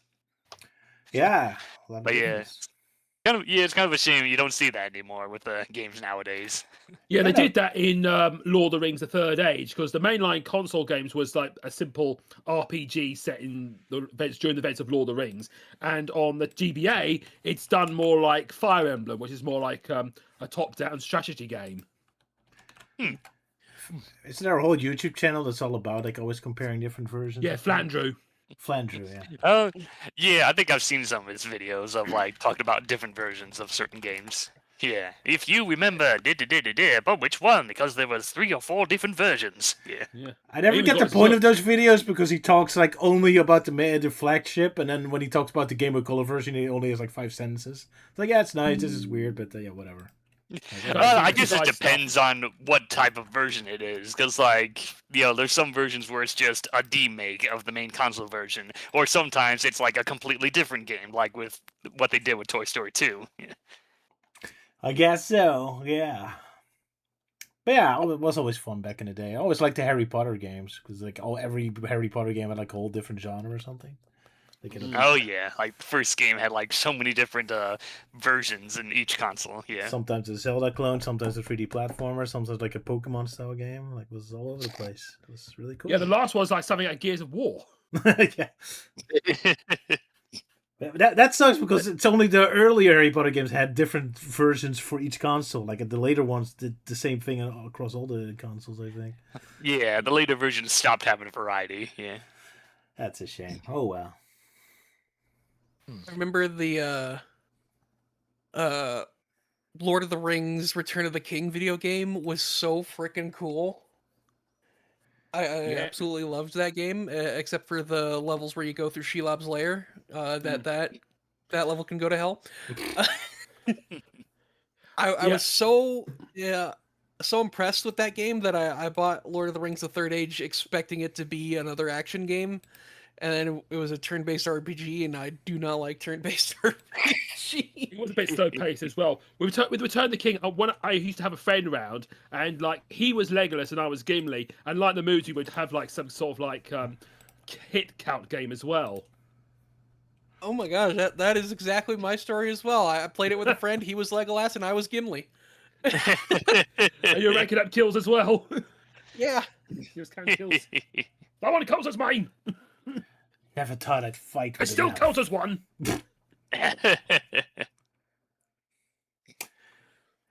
Good stuff. Right, my wife wants us to shut up and finish up. Taiga, you were Okay, working fair on a enough. drawing? Okay. Taiga, you Oh, yeah, working I'll on a drawing? Yeah, I'll share it now. Already? Humans. Gotta hurry, or no one will ever see it. You'll never see the light of day.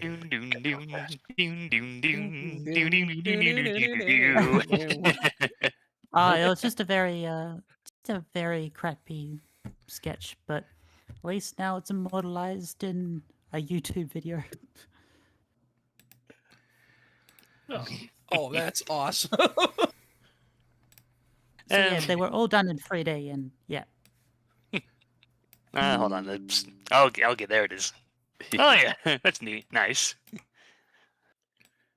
Little combination between Pac-Man and the Sus characters. I don't know what the game was Yeah, called. it was again. sort of like a nice. Rayman kind of deal as well, where he has no arms or legs; they just float in the air, and he Oh, shot yeah. lasers out of his hands. Kind of reminds me of the sour candy character from Wreck-It Ralph. If he had like a race car suit Oh. or something. Sour Bill. Oh yeah, Yeah, Sour Bill. Yeah. totally. Sour Bill from the future. Sure, let's go with that. Also, I haven't fought Ewan for the thumbnail yet, so thank you, Ewan, for this great drawing. Yeah, fantastic thumbnail. Oh yeah, very nice. A little too optimistic for my taste, but sure. It's like, we're back, and of course Roger's just like, we're back. It kind of makes me think of the end of the Rocky movies. After he wins a fight. Hell yeah. There we go. He was gonna eat lightning and crap thunder. Yeah. Ewan was Well, I mean, always a really impressive artist. I Indeed. mean, Yes. Roger ate the lightning, but he Yeah. couldn't crap the thunder. He just exploded. Just exploded. But yeah, I mean, that's not Roger beating the crap out of the hacker. That's just him surviving the eternal struggle of Google. Oh Indeed. yeah. Because I actually did do a bit of fan art of Roger beating up the hacker, and it was Oh, just right. advertised as "Punch Yeah, back the the art game section. 3.0 one day." You did? Yeah, I made a video based on the scene from Disney's Hercules where he comes back as a god and just punches Hades in the face, who is the hacker. Yeah. That was awesome. That was pretty yeah. good. Yeah. Yeah. I mean, if I had it a bit longer, I would have actually had him punch the hacker right into the Well of Souls. If only. If only. But still came out great. Yeah, thanks. I can't find it so quickly, but oh wait, now you have it. I already got it. Well, at least Melty Man's drawing. You have to look for Ewan's stuff himself. But yeah, we have to finish up a little late. Yeah. Finish up and figure out where we left off. Yeah, it's about time we finally pick up where we left off. But well, we had Yeah. the Sonic anniversary Yeah. stuff to do. So happy anniversary, Sonic, I guess. In Happy 2 anniversary, years. Sonic. Huzzah! Anniversary Sonic, and obviously if they do release a Sonic sort of like live stream of announcing stuff, then obviously we'll make a small section dedicating it to it, and then we just focus on the adventures of Sonic the Hedgehog and leave Fleetway out just in case, because we might have a lot to Yeah. say about the live stream if they release one. Oh yeah. So I imagine we're gonna have a lot to say about one episode from Adventures of Sonic, where, well, I'm trying to remember. I know one we're doing is the Little Merhog, and I'm doing the intro for that, and I think Yeah. Ewan's doing the thumbnail for the next stream. I believe so, yeah. Yeah, because I remember I suggested a certain detail for a certain character. Oh, Need how to be fully pervy of you, reminded of Melty. that, but I'll try. Elise will surely be amused this time. Definitely. But you should mention that. Yeah. Alice is not amused. There Yep. we go. Oh well, Elise so might plenty not to be look here, forward to. but Elise might not be here, but at least she's still with us in spirit and In the not being zombies. a Is not amused. Yeah, because that's the other thing. She wasn't around when we did the mini series of Alive on Roger's other channel, so it's Yeah. been quite a while. Yeah, she's quite busy. Or maybe she just wants to drop out. I don't know. Maybe we'll have a talk. But Oh, I don't know. Yeah. I'm just guessing. We'll see. Mm. Guess we'll see. She has a new job, so she's busy. Mm. But that's for next time. We I will guess. see you all next time. Exactly. Yes. yeah. So we'll be back. Yeah. We'll be Arnold would back. be proud of Oh. us. Same time, same channel, or something. Yeah. Yeah, man. Same Oh yeah. Roger time, same Roger channel. Yeah. Oh yeah. And as Sylvia just pointed out in the live chat, if anyone still has Roger's old Discord account, block it, because that's still hacked. He has a Yeah. new one now. I Yeah, should have Roger's got locked a it new down, but yeah, it's still unsafe. Yeah. Don't fall for I the mean- skinwalker. Mm. Oh, you did? Did you No, download she said something? don't. Oh, don't. Yeah. Don't. I'm not sending any files to anyone. Don't. Yeah. That's not what I do. Yeah. And Roger, don't you go clicking on any more files. Yeah. Don't just scare like us again. Sorry. I was Yeah. really To be fair, tired he that was day. tired at the time. Oh yeah. So he's on autopilot mode. I'll never stay up too late again. I just Yeah. need to honor my Get your bedtime. 8 hours of sleep. Yeah. Indeed. Or 12. Well, Yeah, thanks well, for being me, here, it's Dr. usually Mac. 7. Indeed. And goodbye, everyone. Night, Yeah, everybody. bye. Here we go. And as Elise would say, see you guys later. Indeed. Yep. Bye. Space. The new one. I can actually imagine him saying that. With the fun. Is not amused. You dirty